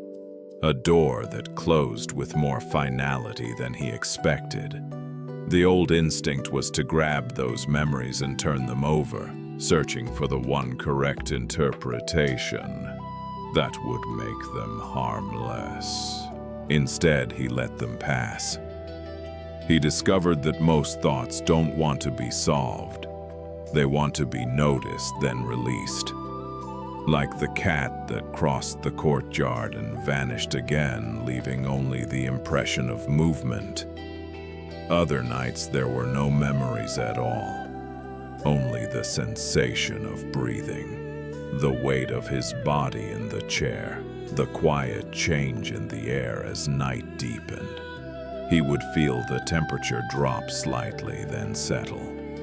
He would hear the building make its slow, ordinary sounds, pipes cooling wood, contracting, the faint tick of something shifting into place. He began to notice how little life actually asked of him when he stopped inventing extra demands. To breathe, to sit, to soften his shoulders when he remembered they were raised, to unclench his jaw when he noticed it working overtime, to let his hands rest without gripping the edge of the chair. One evening, a light appeared in a neighboring window across the courtyard. Someone else was home. Someone else was living a quiet life behind glass. The silhouette moved past, once, then disappeared. He felt no curiosity about names or stories, only a gentle sense of company, as if the world were quietly saying, "You are not alone in your ordinary evenings." On another night, the tree released its last leaves. They fell without ceremony, landing in the cracks between stones. The man watched them settle and realized how long he had spent resisting endings, trying to keep seasons open long after they were ready to close. He had treated change like a personal insult, as if life was supposed to remain at the exact temperature he preferred. Now he let the leaves fall. He understood that the waiting he had practiced for so long had been a kind of leaning, an unconscious reach toward the future, a belief that peace was somewhere ahead, like a door that would open if he stood in the right place long enough. What he felt now was different.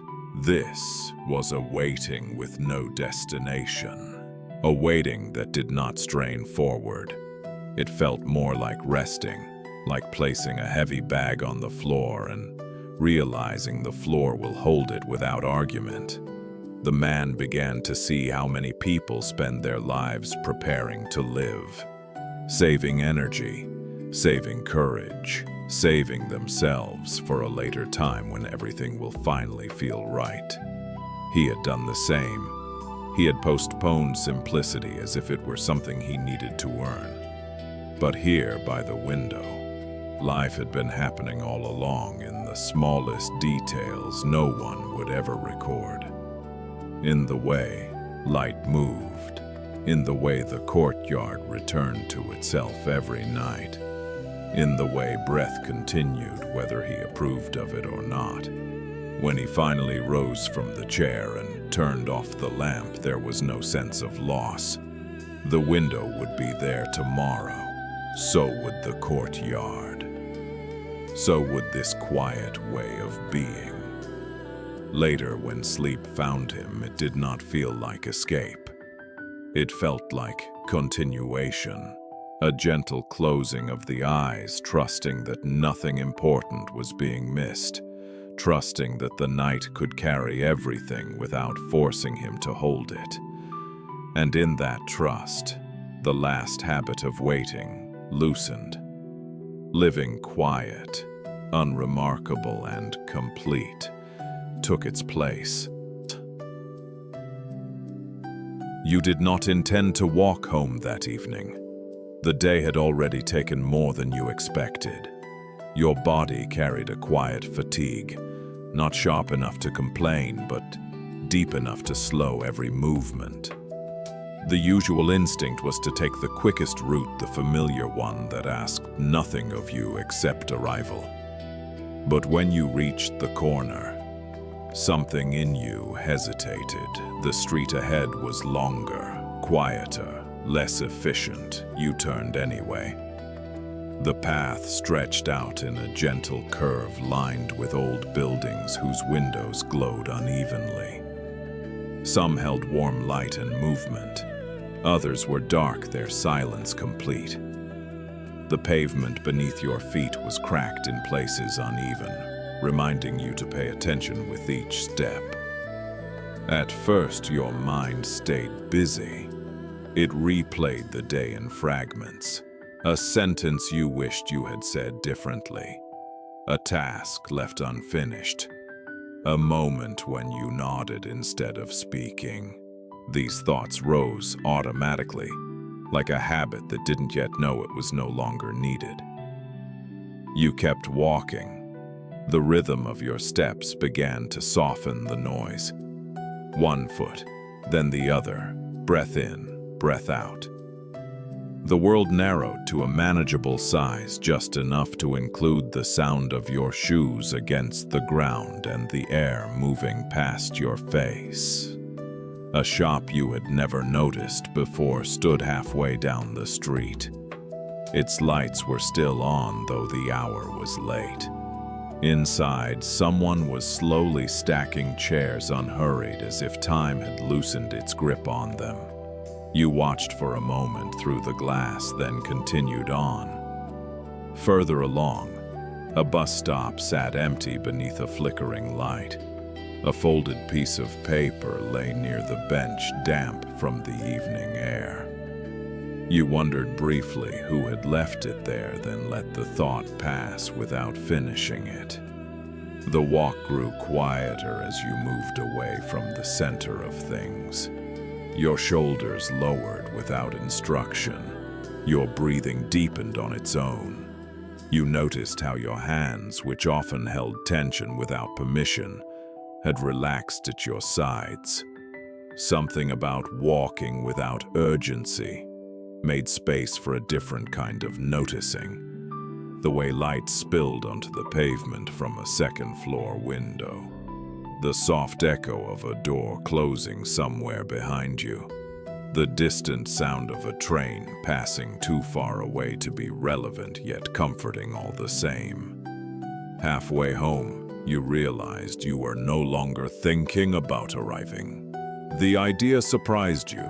So much of your life had been spent moving toward the next point, the next task, the next version of yourself that would finally feel settled.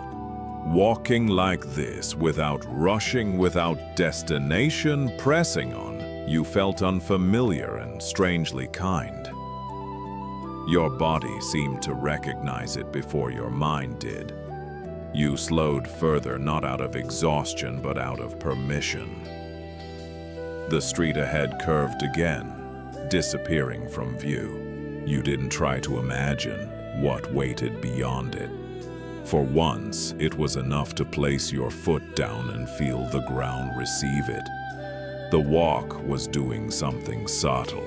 It wasn't fixing anything. It wasn't answering questions. It was simply carrying you, step by step, through a moment that did not require explanation. And as the night deepened around you, you began to sense that this long walk home was not a detour at all, but a return.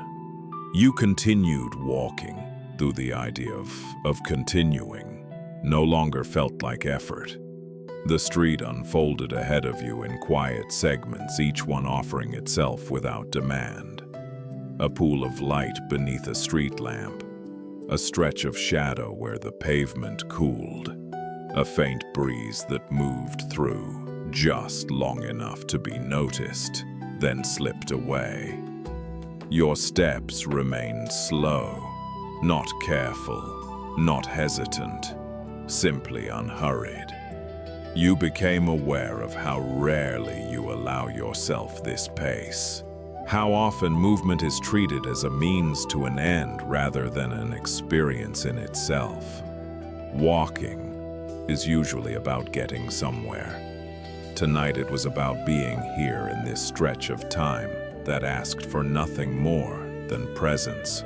A memory surfaced as you walked, not a heavy one. Just a small scene from years ago, walking home late at night when life felt simpler, when the future had not yet begun, pressing its full weight onto your shoulders. Back then you hadn't named the feeling you carried. You just lived inside it. The memory drifted away before it could turn into longing. You noticed instead the sound of your breathing, steady and unforced. The way your body adjusted itself naturally, shoulders aligning, spine easing as if it remembered how to move when no one was watching. A house along the street had its windows open. From inside came the soft clatter of dishes being put away. A quiet, domestic sound. Ordinary, intimate. It passed behind you as you walked on, leaving a faint sense of warmth in its wake. You realized something gently then. Home was no longer just a place ahead of you. It was happening along the way. In the way your feet met the ground, in the way the night air touched your skin, in the way your thoughts had slowed enough to stop arguing with themselves. You reached a familiar corner, one you usually passed without noticing. Tonight you paused there for a moment. Not because you were tired, but because stopping felt allowed. The city breathed around you. Far-off traffic hummed like a distant tide. Somewhere a dog barked once, then fell silent. The world was still moving, but it no longer required your supervision. When you finally turned onto your street, it did not feel like an ending, just a soft transition. The lights looked different now, less demanding. The building ahead waited patiently, unconcerned with when you arrived. You unlocked the door without hurry, stepped inside, and closed it gently behind you. Inside, the quiet met you like an old friend. You set your things down slowly. You noticed the sound they made. You noticed how your body responded to stillness without collapsing into it. Later, when you lay down, sleep came easily, not because you were exhausted, but because nothing inside you was being pushed forward anymore. The long walk home had not changed your life. It had simply returned you to it. And as the night carried you into rest, you understood something simple and deeply reassuring. You do not always need to move faster to arrive. Sometimes arriving happens the moment you stop rushing at all. There was a small room at the back of the house that you rarely entered. It wasn't locked, it wasn't hidden. It simply existed beyond the path of your daily habits. The room held very little. A single chair, a low table, a window that looked out onto nothing remarkable. Just a stretch of sky and the edge of a neighboring roof. Dust gathered there more easily than elsewhere, not because the room was neglected, but because it was undisturbed. You told yourself there was no reason to go in. Life already felt full. Too full some days.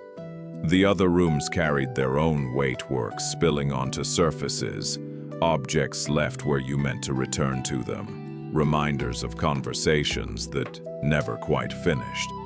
The back room asked nothing, so it was easy to forget. Until one evening you wandered into it without planning to. Perhaps you were avoiding something. Perhaps you were simply tired of choosing. The light was different in there, softer, less insistent. It entered the room quietly, through the window, settling on the floor without trying to be noticed. You stood for a moment, unsure what you were meant to do. Nothing happened. No insight arrived. No memory surged forward. No urgency followed you in. You sat down in the chair. At first, your body resisted the stillness. Muscles held tension out of habit. Your breathing stayed shallow, as if waiting for instruction. The mind did what it always did when it sensed a pause. It filled the space. Lists appeared. Old concerns tapped lightly for attention. Thoughts tried to justify why you shouldn't be here for long. You didn't argue with them. You let them pass through the room the way air moves through an open window, entering, lingering briefly, then leaving without explanation. Gradually, something softened. The room felt larger than its size suggested. Not physically, but in the way silence can expand when it's allowed to exist without interruption. You noticed how the floor supported your feet without comment.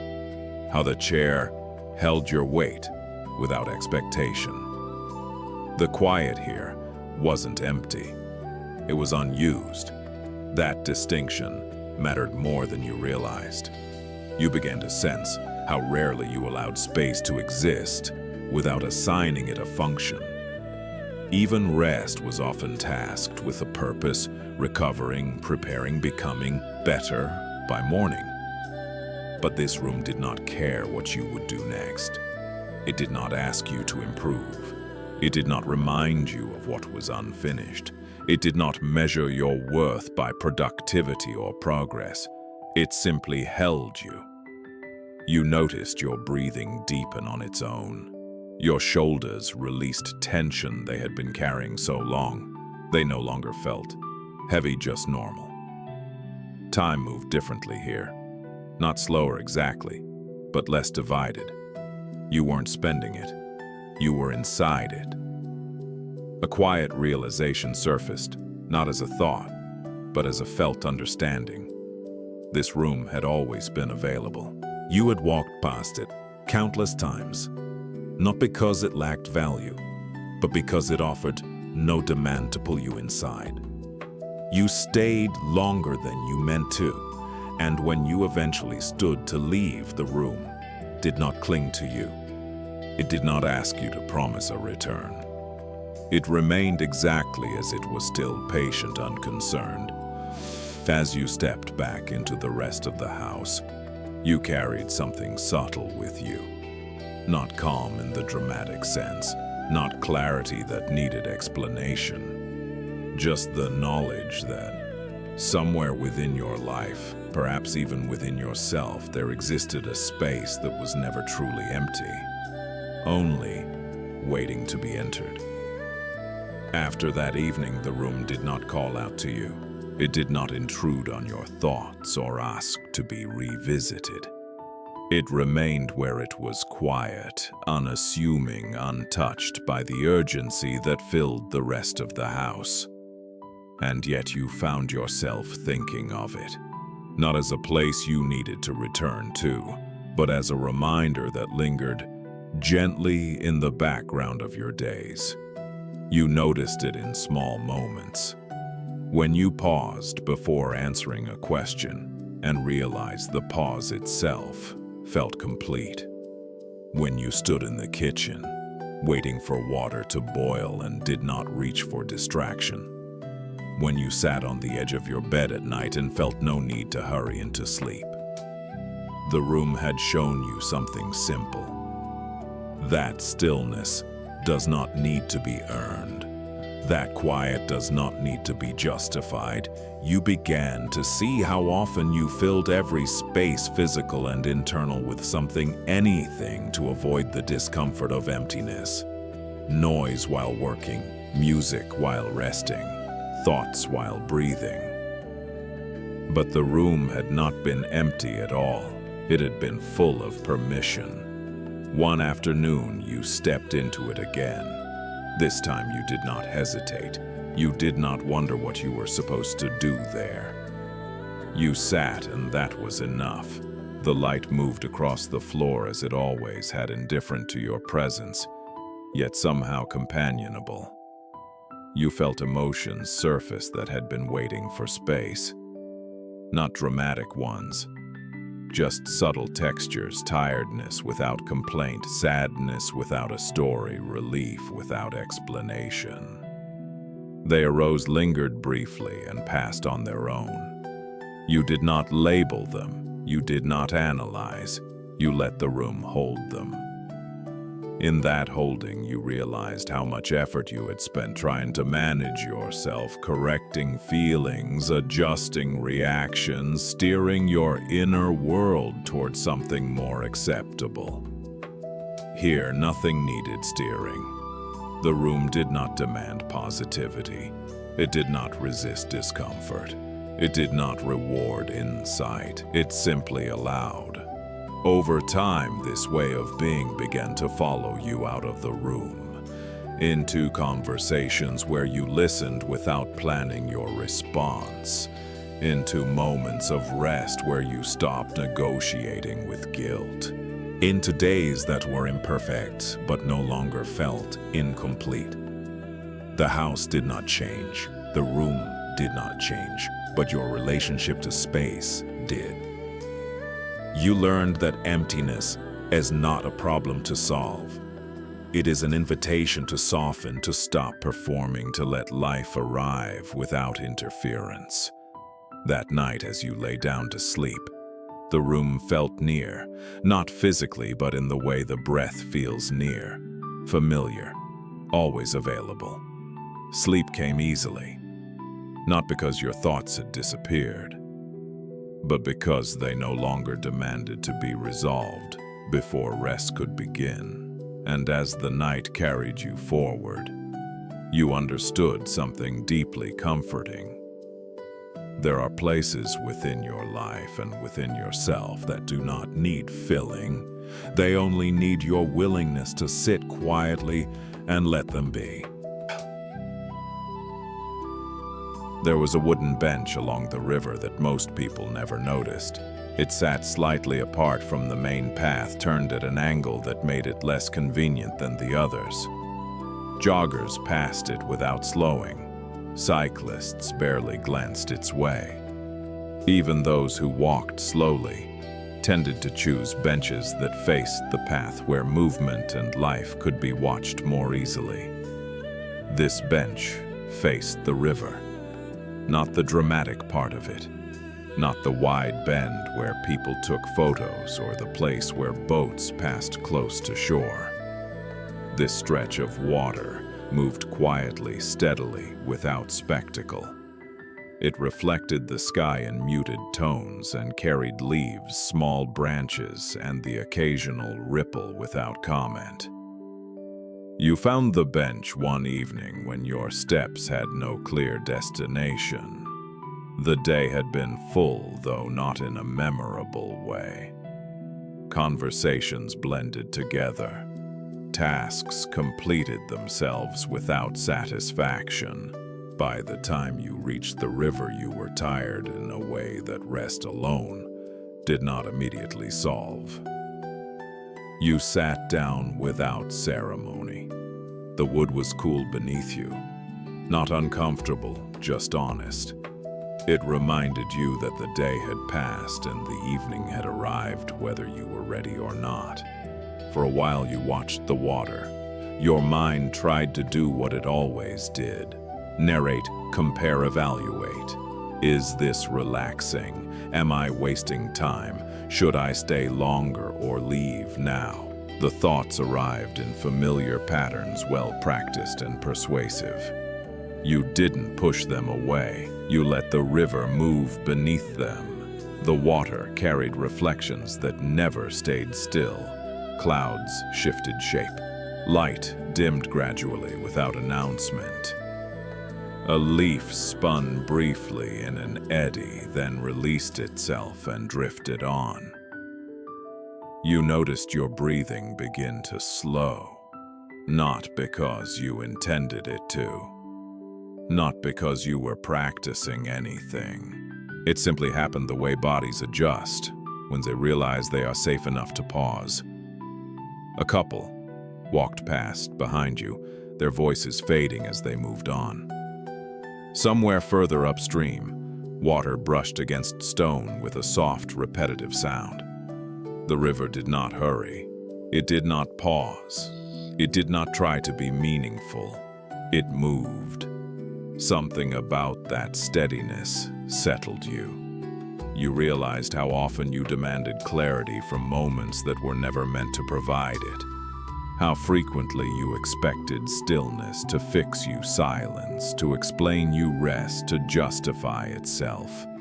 The bench did none of that. It offered you a place to sit. The river offered you motion without direction. That was enough. As the light thinned, the surface of the water darkened. Reflections softened. Details gave way to impression. You felt the quiet weight of the day begin to loosen, not lifting exactly, but redistributing itself into something you could carry without strain. You stayed longer than you planned, not because time disappeared, but because it stopped pressing against you. Eventually, a thought arose, not sharp, not demanding. I don't need this moment to lead anywhere. The realization felt like relief. You had spent so much of life treating every pause as a bridge to something else. Preparation, recovery, delay. But sitting on this bench, watching a river that would keep moving, long after you left, you understood something simple. This moment was complete. It did not require a conclusion. It did not need improvement. It only needed to be noticed. You remained there as evening settled in, fully the river carrying the lost of the light away. And for the first time that day, perhaps the first time in a while, you were not waiting for the moment to end. You were allowing it to pass. You remained on the bench as the evening deepened. The river darkened first, losing its reflections one by one, until it became a slow-moving surface of sound rather than sight. The sky followed, fading from pale gray into a deeper blue that no longer asked to be examined. You noticed how your eyes adjusted without instruction, how your ears became more attentive as vision softened, the subtle splash of water against the far bank, the faint rustle of leaves overhead. The distant hum of the city reduced now to something almost tender, like a reminder that life continued elsewhere without needing you to attend to it. You realized how rarely you let yourself be carried by moments like this. Even rest is often treated as a task, something to accomplish efficiently before returning to effort. You had learned over time to measure your pauses to keep them brief, controlled, productive. But the river did not measure itself.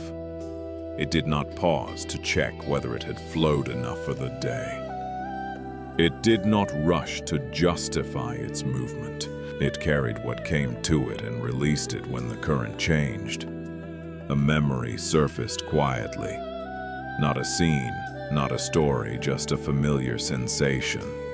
The feeling of being younger, sitting somewhere without expectation, letting time pass because it could. Before days were divided into purpose and outcome. Before even rest felt like something to be optimized. The memory did not ache. It simply reminded you that this way of being had never truly left you. A breeze moved across the water and brushed against your face. You did not interpret it. You did not name it, pleasant or unpleasant. You felt it, and that was enough. You noticed how your thoughts had changed. They still appeared, but they no longer insisted on resolution.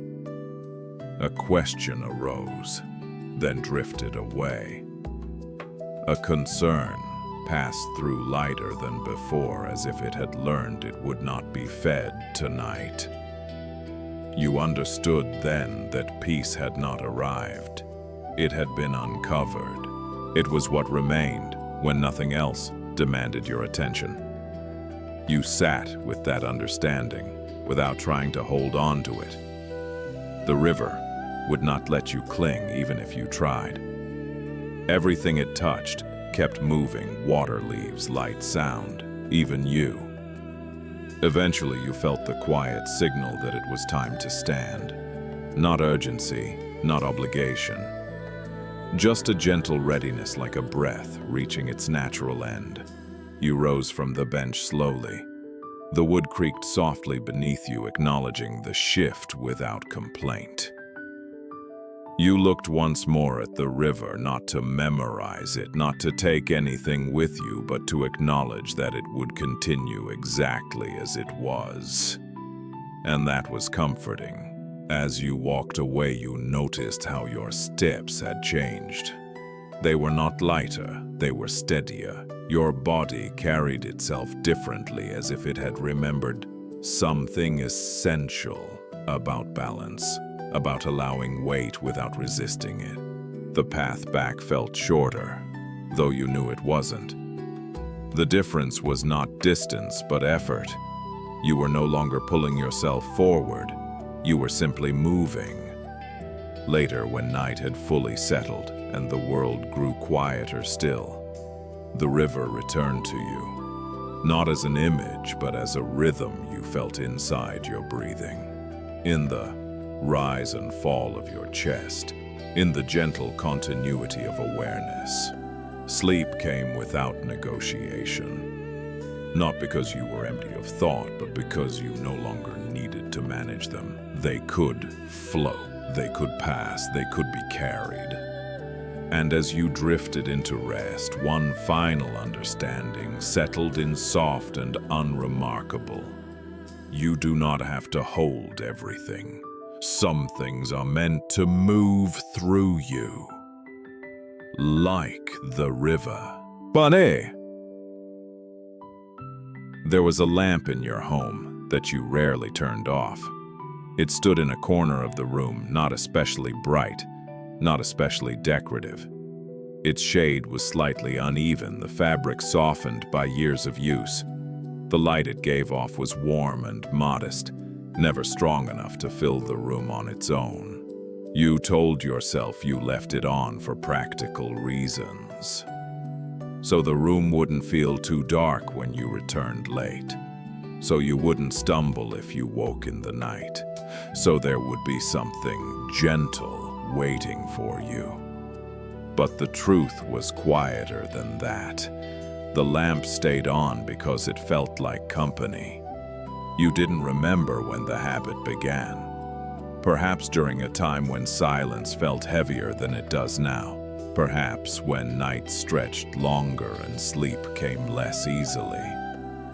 The lamp had been there, then glowing patiently, asking nothing in return. This evening, you noticed it more than usual. The rest of the house had settled into stillness.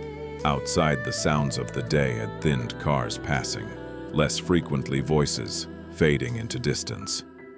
Inside, the lamp held its place unchanged by the hour.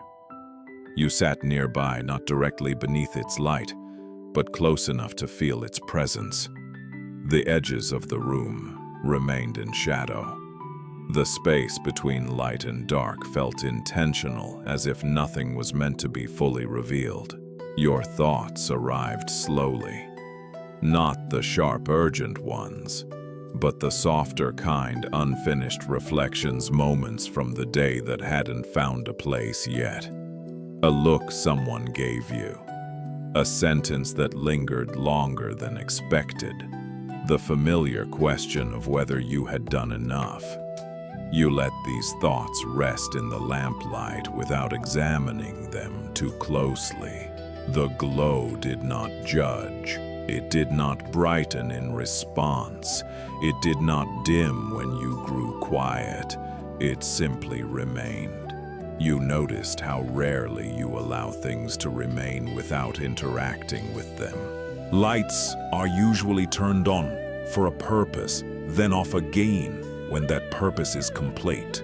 Conversations are started to reach conclusions. Even rest is often something you move through on the way to tomorrow. But this lamp had no objective. It illuminated without expectation. It stayed without asking how long. As you watched it, something softened in you. The part that stays alert long after it's needed. The part that scans for what might go wrong next. The part that believes stillness must be temporary. Your breathing slowed. The room did not grow quieter, you did. You became aware of how much effort you spent keeping yourself oriented, managing your inner landscape as if it might collapse without supervision. The lamp suggested otherwise. It had been glowing for hours without your attention. It would continue after you left the room. Nothing about its presence required your participation. A gentle realization settled in. Not everything that stays is waiting. Not everything that remains is unfinished. Some things are complete simply by being there. You leaned back and let the lamplight touch your hands, your knees, the edges of your thoughts. It did not reach everything, and somehow that felt right. You didn't need full illumination tonight. Just enough to know you were not alone with the dark. You stayed there longer than you intended. Not because time disappeared, but because it no longer felt like something you needed to move through quickly. The lamp stayed on, and in its quiet persistence, you felt something rare and deeply reassuring that even when you stop paying attention, some gentleness continues on your behalf. You remained there as the night continued its quiet settling. The lamp did not change. It did not flicker or fade. Its glow stayed steady, unremarkable, as if it had no awareness of time passing at all. Hours could move through the room, and the light would remain exactly as it was, neither anticipating morning nor resisting the dark.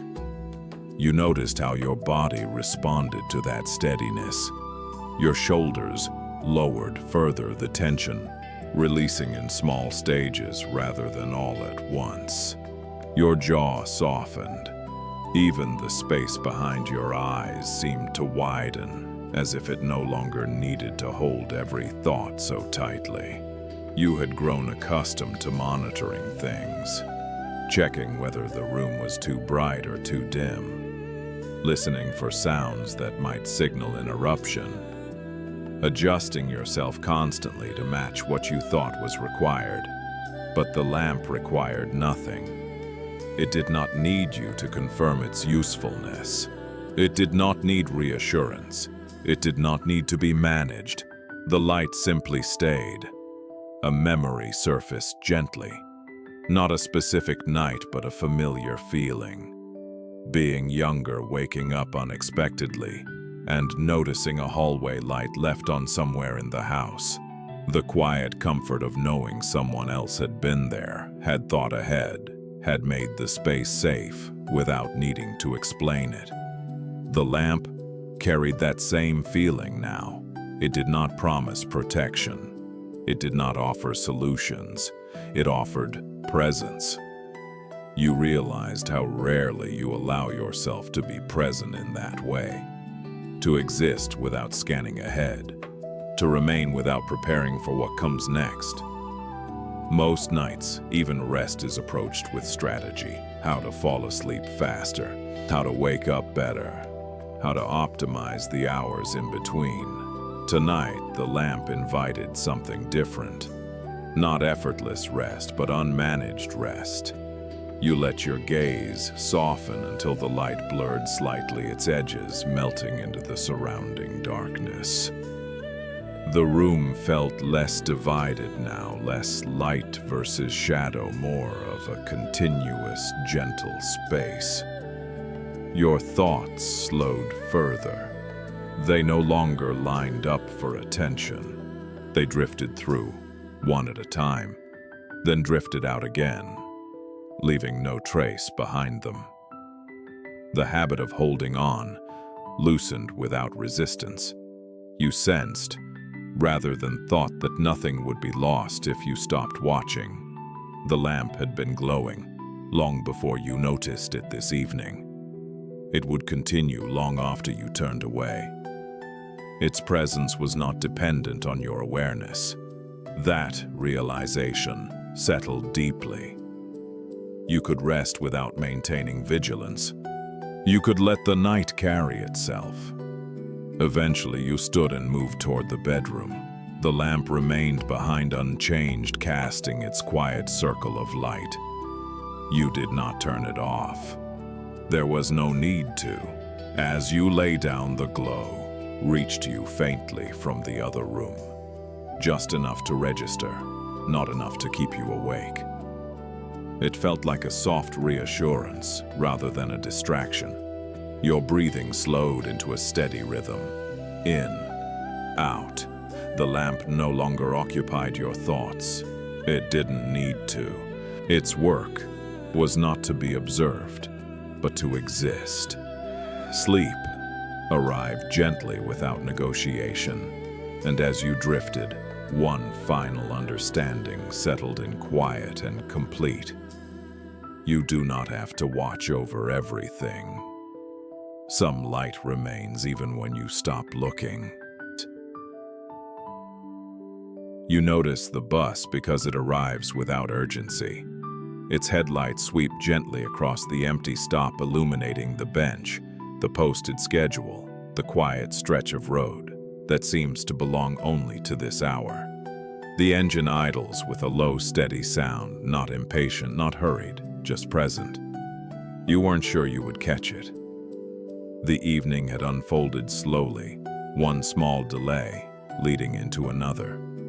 Nothing dramatic, just conversations that lingered, pauses that extended, moments that refused to be rushed.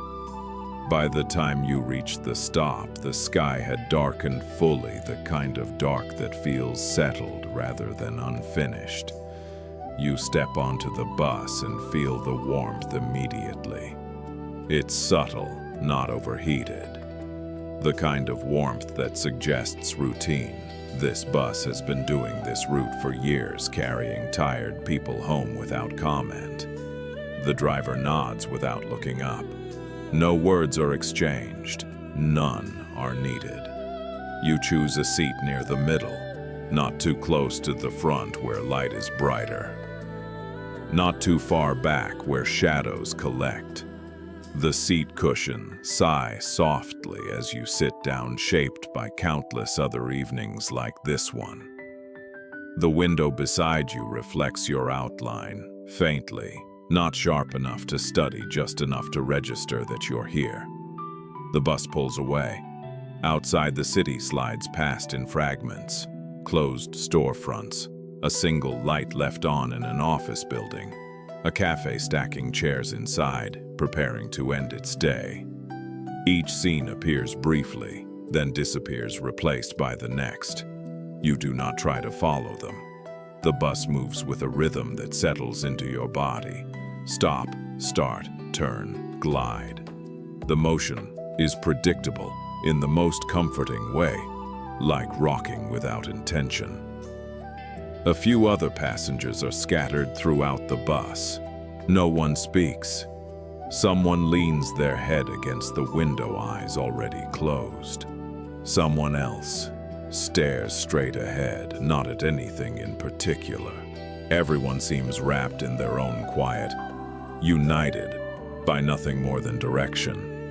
You feel your shoulders lower. The day loosens its grip in small increments. Not all at once, just enough to make breathing feel easier. The familiar weight behind your eyes begins to soften, replaced by a gentle heaviness that doesn't resist. You think about how buses like this exist for a specific kind of moment.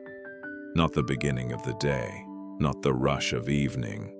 This is the in-between time.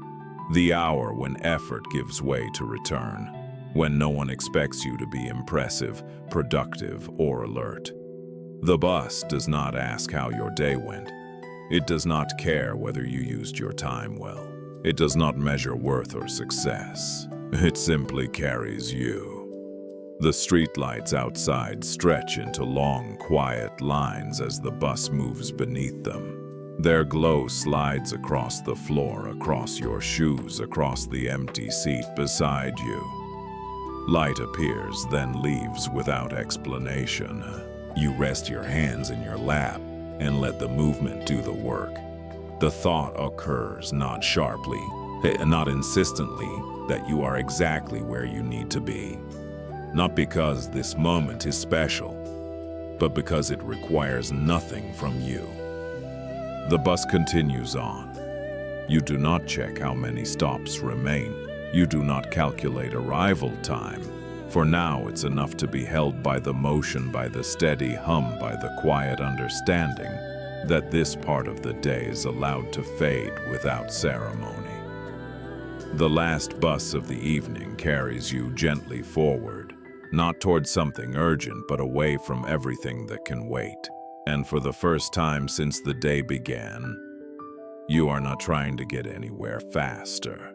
You are simply riding. The bus continues its route with quiet confidence. Each stop arrives without announcement beyond the soft hiss of brakes and the muted chime of the doors. A passenger steps off. Another steps on. The balance shifts slightly, then settles again. The bus accepts these changes without altering its pace. You remain seated, gently swaying with the motion. Outside neighborhoods past that look different at night. Familiar streets appear calmer, stripped of their daytime urgency. Houses sit quietly, windows glowing in small clusters, each one holding its own version of rest. The rhythm of the bus works its way deeper into your body. Your breathing syncs with the movement, a subtle inhale, as the bus slows, a longer exhale, as it glides forward again. You feel your hands grow warmer in your lap. Your legs relax, no longer braced for action. The day, which once felt layered and complex, begins to flatten into something simpler. Moments blur. You don't mark them. You don't name them. They pass the way scenery does when you're no longer trying to recognize it. Someone near the front shifts in their seat. The sound is brief, ordinary, and then gone. The bus does not react. It keeps moving steady and unconcerned. You think about how rarely you allow yourself to be carried like this. So much of life is built around effort, walking faster, thinking ahead, planning the next step before the current one is finished.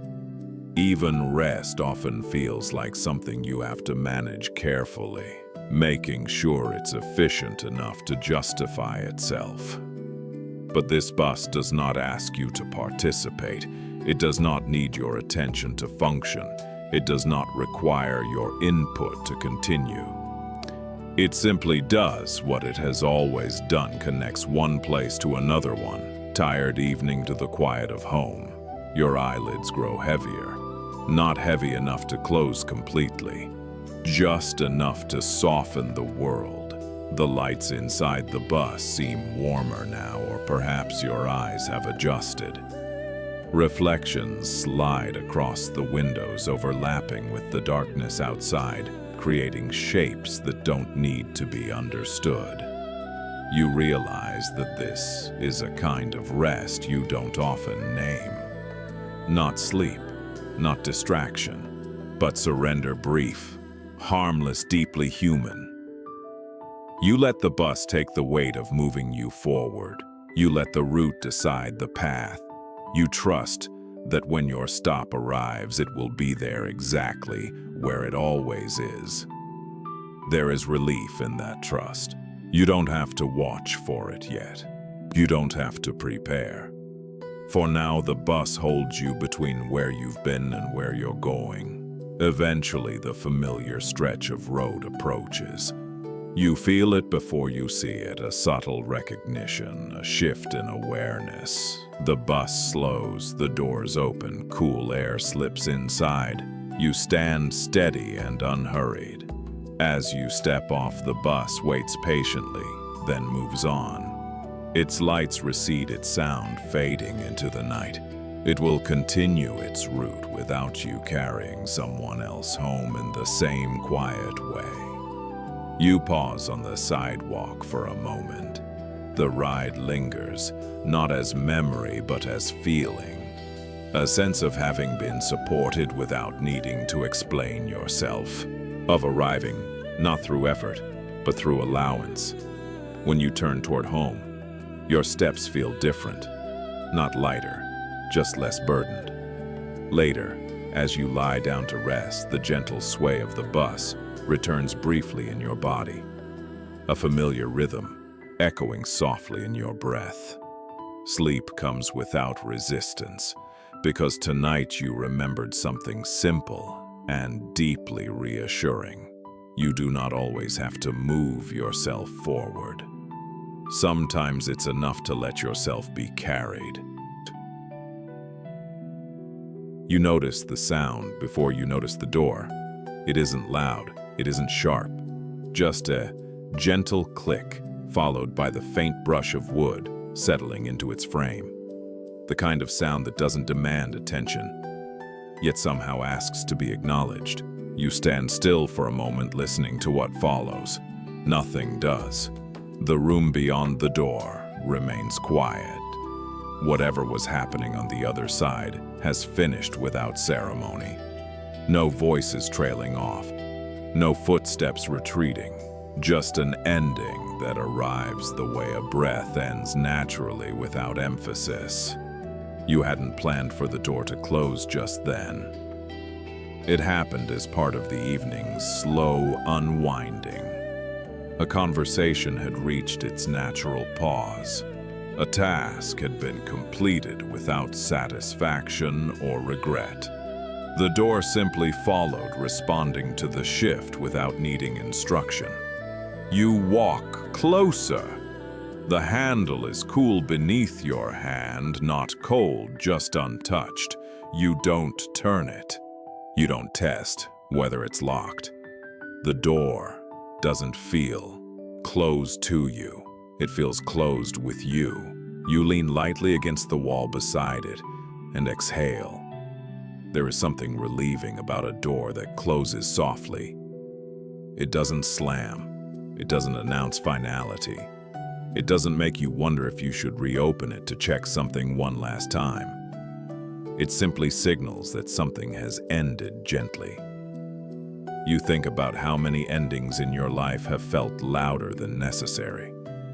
Words spoken too firmly. Goodbyes drawn out past their usefulness. Moments that could have closed quietly, but didn't because you or someone else kept pushing for clarity, for certainty, for something definitive. This door offers none of that.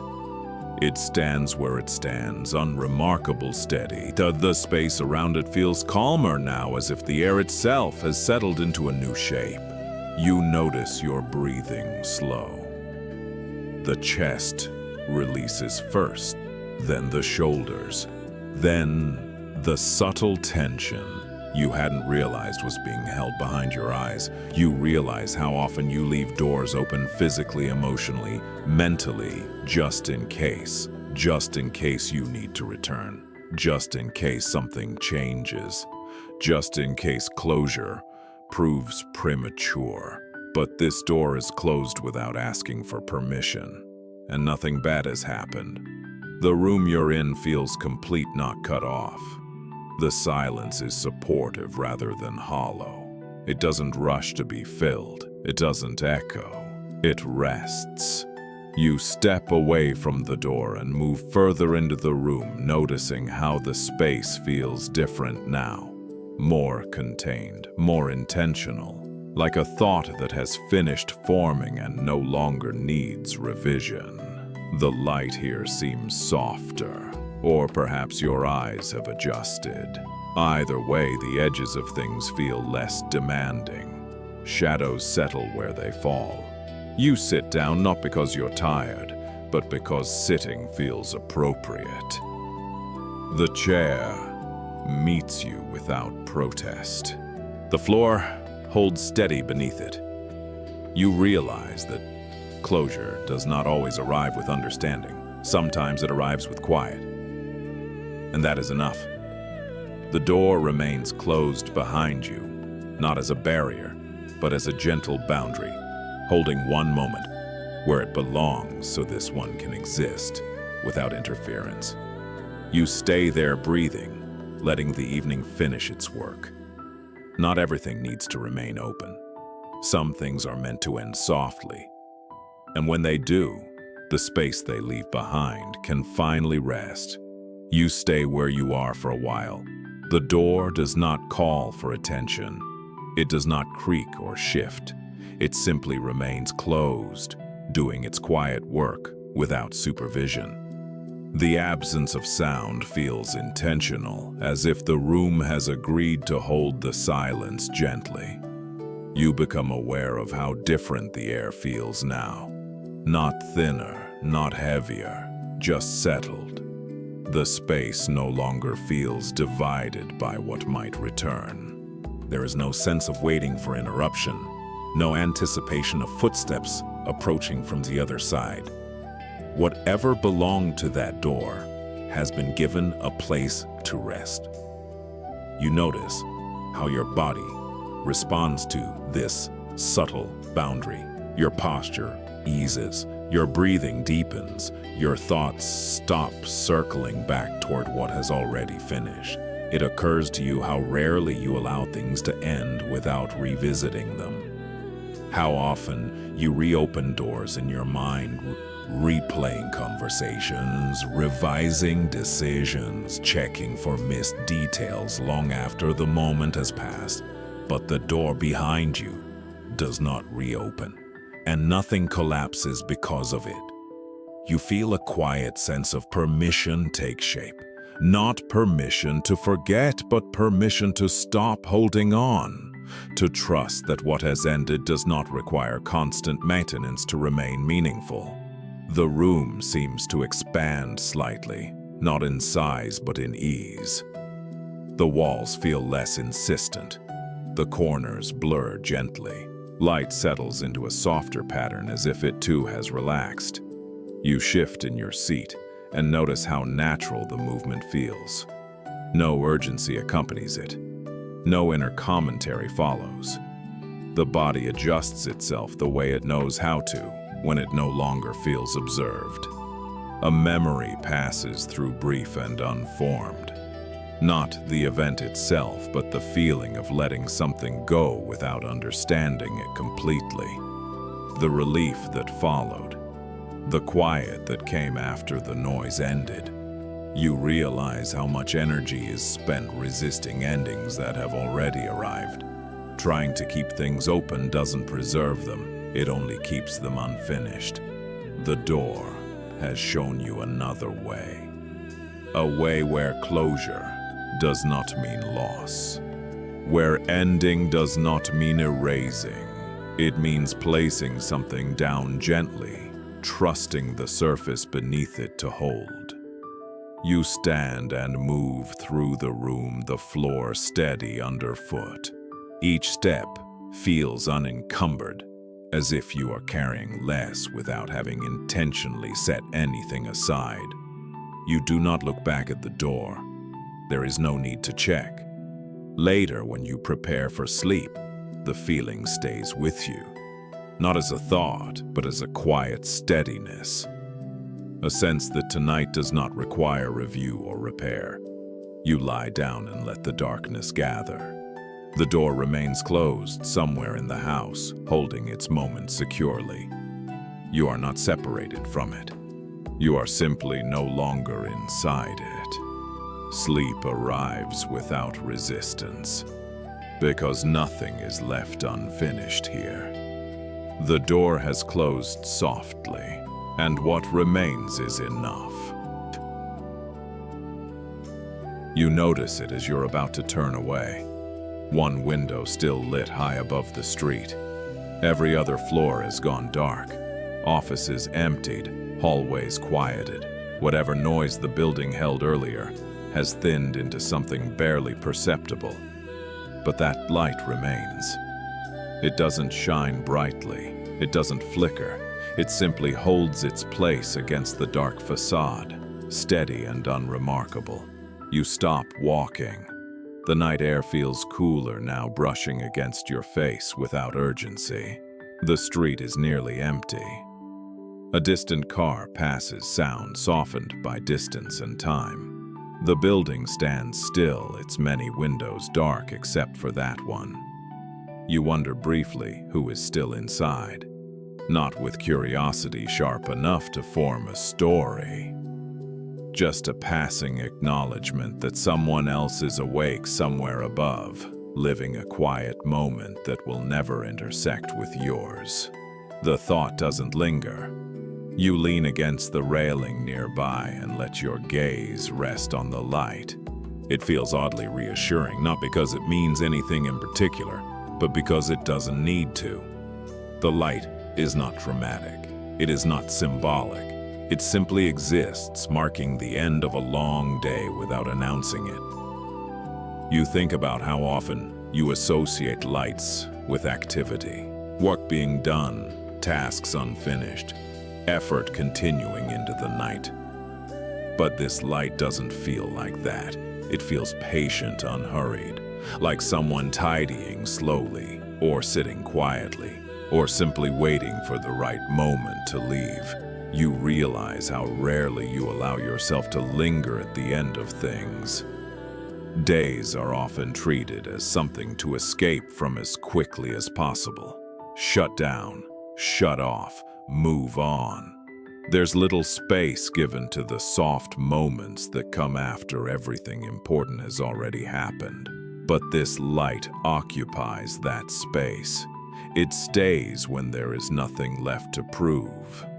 You feel your shoulders lower as you watch it.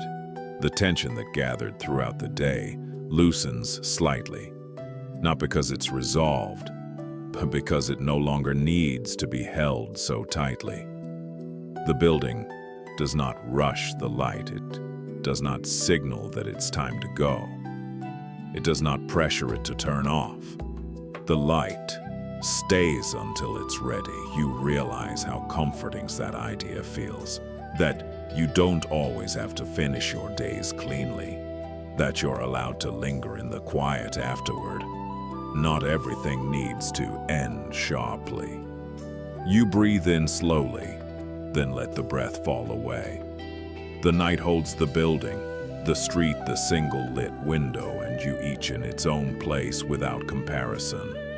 You don't know when the light will go out, and you don't need to. For now, it's enough to know that somewhere above the day is being closed gently, not slammed shut. You turn back toward home carrying that image with you, not as a thought but as a feeling, a sense that endings can glow softly for a while, and that it's okay to let them.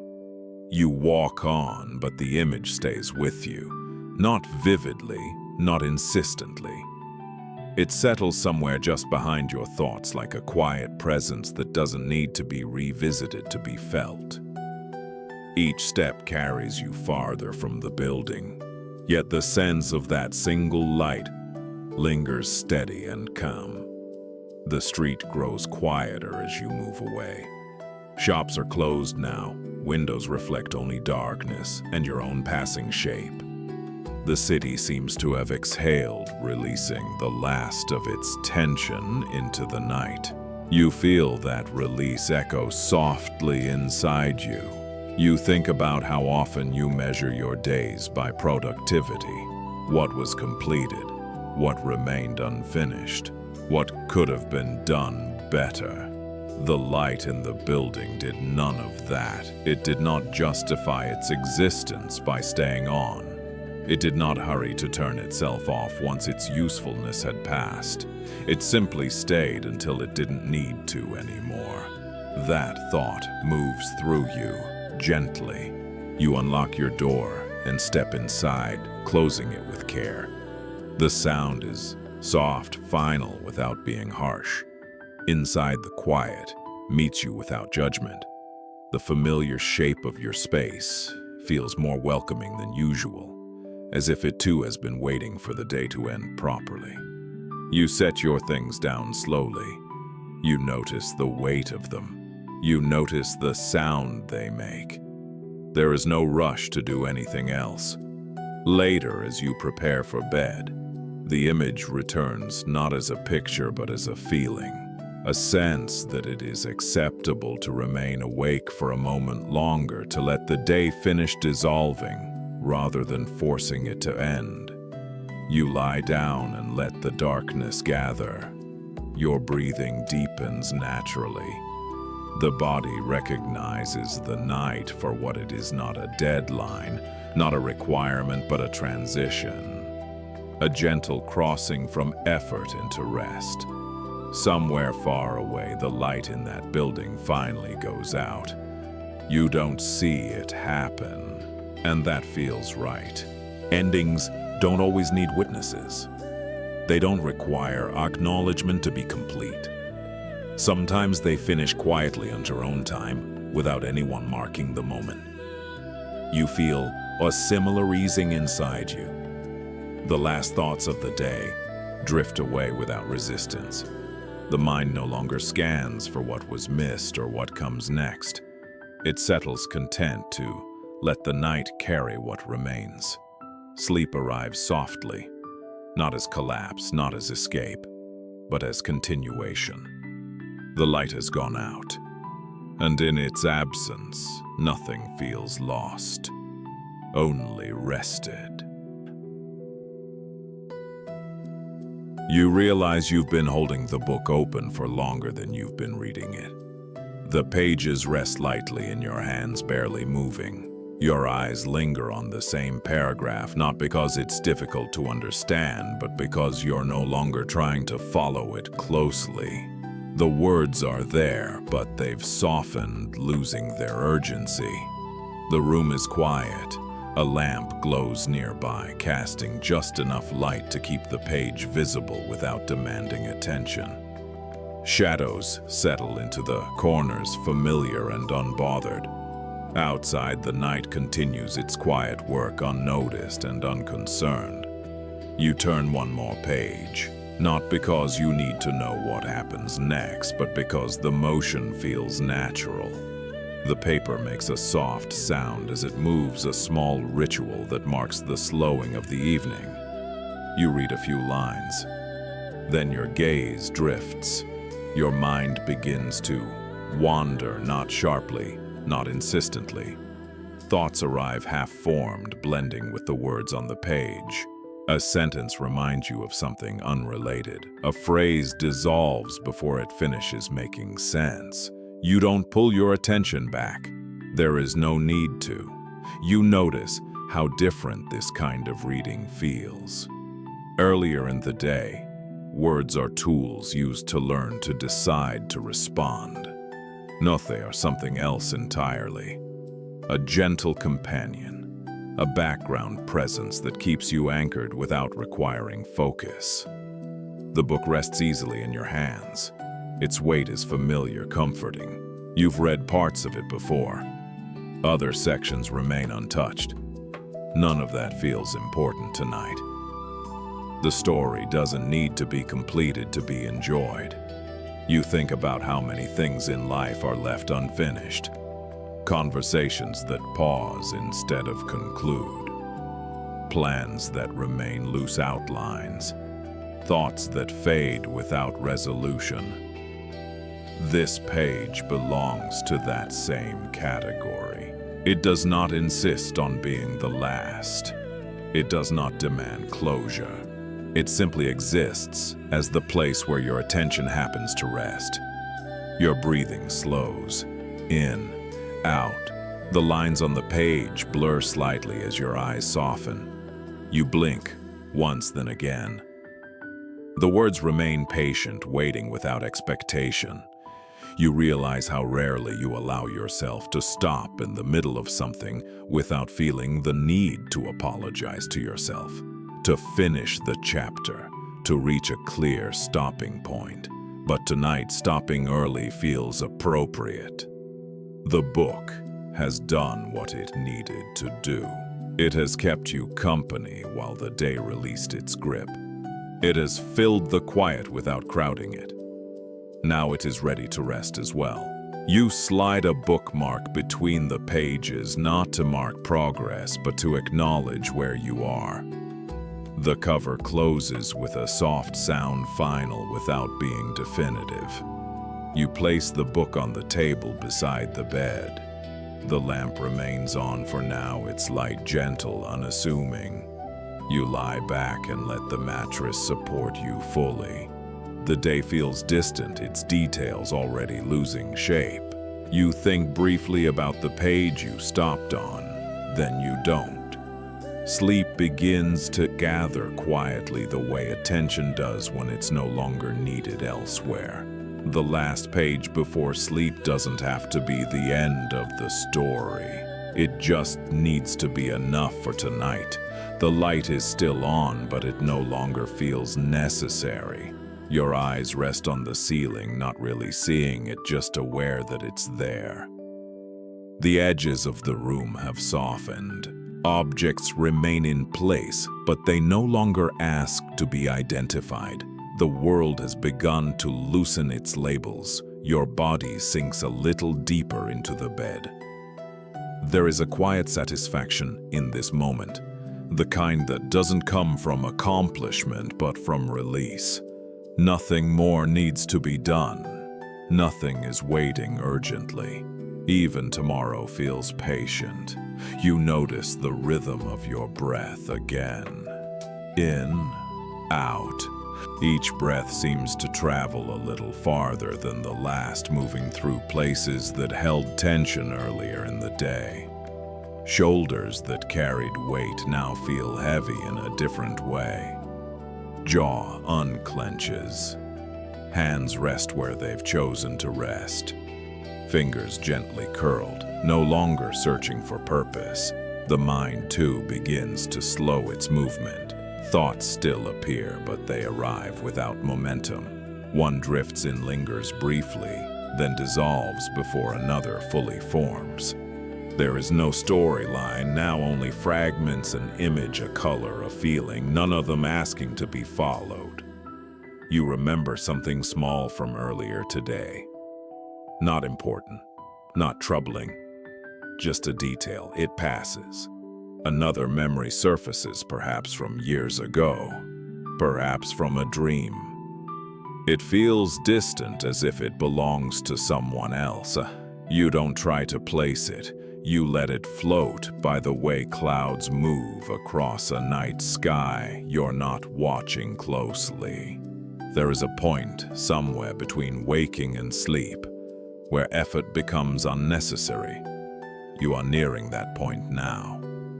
The lamp beside the bed continues to glow, but even its presence feels optional. The light doesn't interrupt the darkness gathering behind your eyes.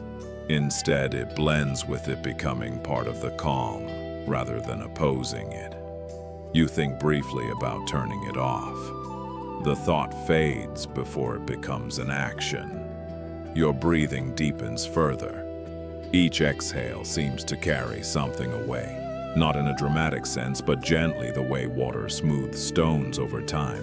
There is no single thing leaving, just a general lightening. The night feels kind, not indulgent, not demanding, simply present. You become aware of how rarely you let yourself be this still without distraction. No scrolling, no listening for the next sound, no preparing for what comes next. Just being here. The edges of your awareness soften even more.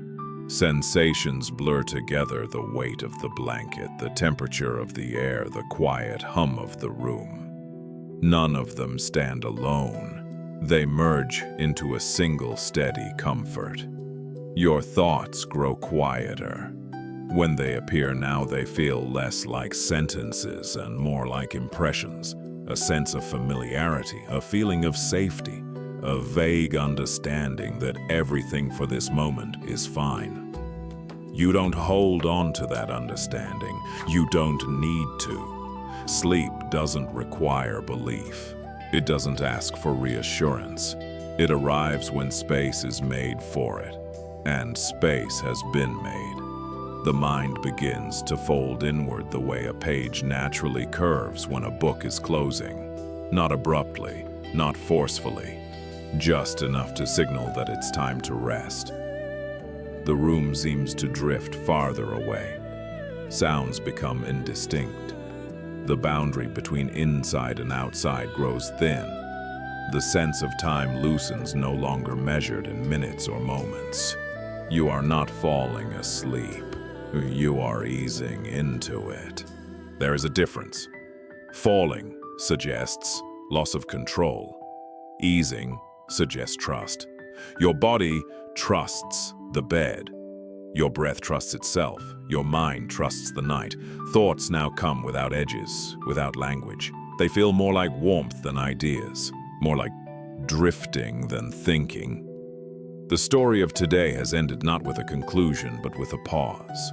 The story of tomorrow hasn't begun. And in between there is this. A quiet, nameless space where nothing is required. Your awareness dims gently, like a light lowered rather than switched off. There is no moment you can point to and say this is when sleep begins. Because by the time you look for it, you are already there. The long night holds you without asking anything in return, and you rest.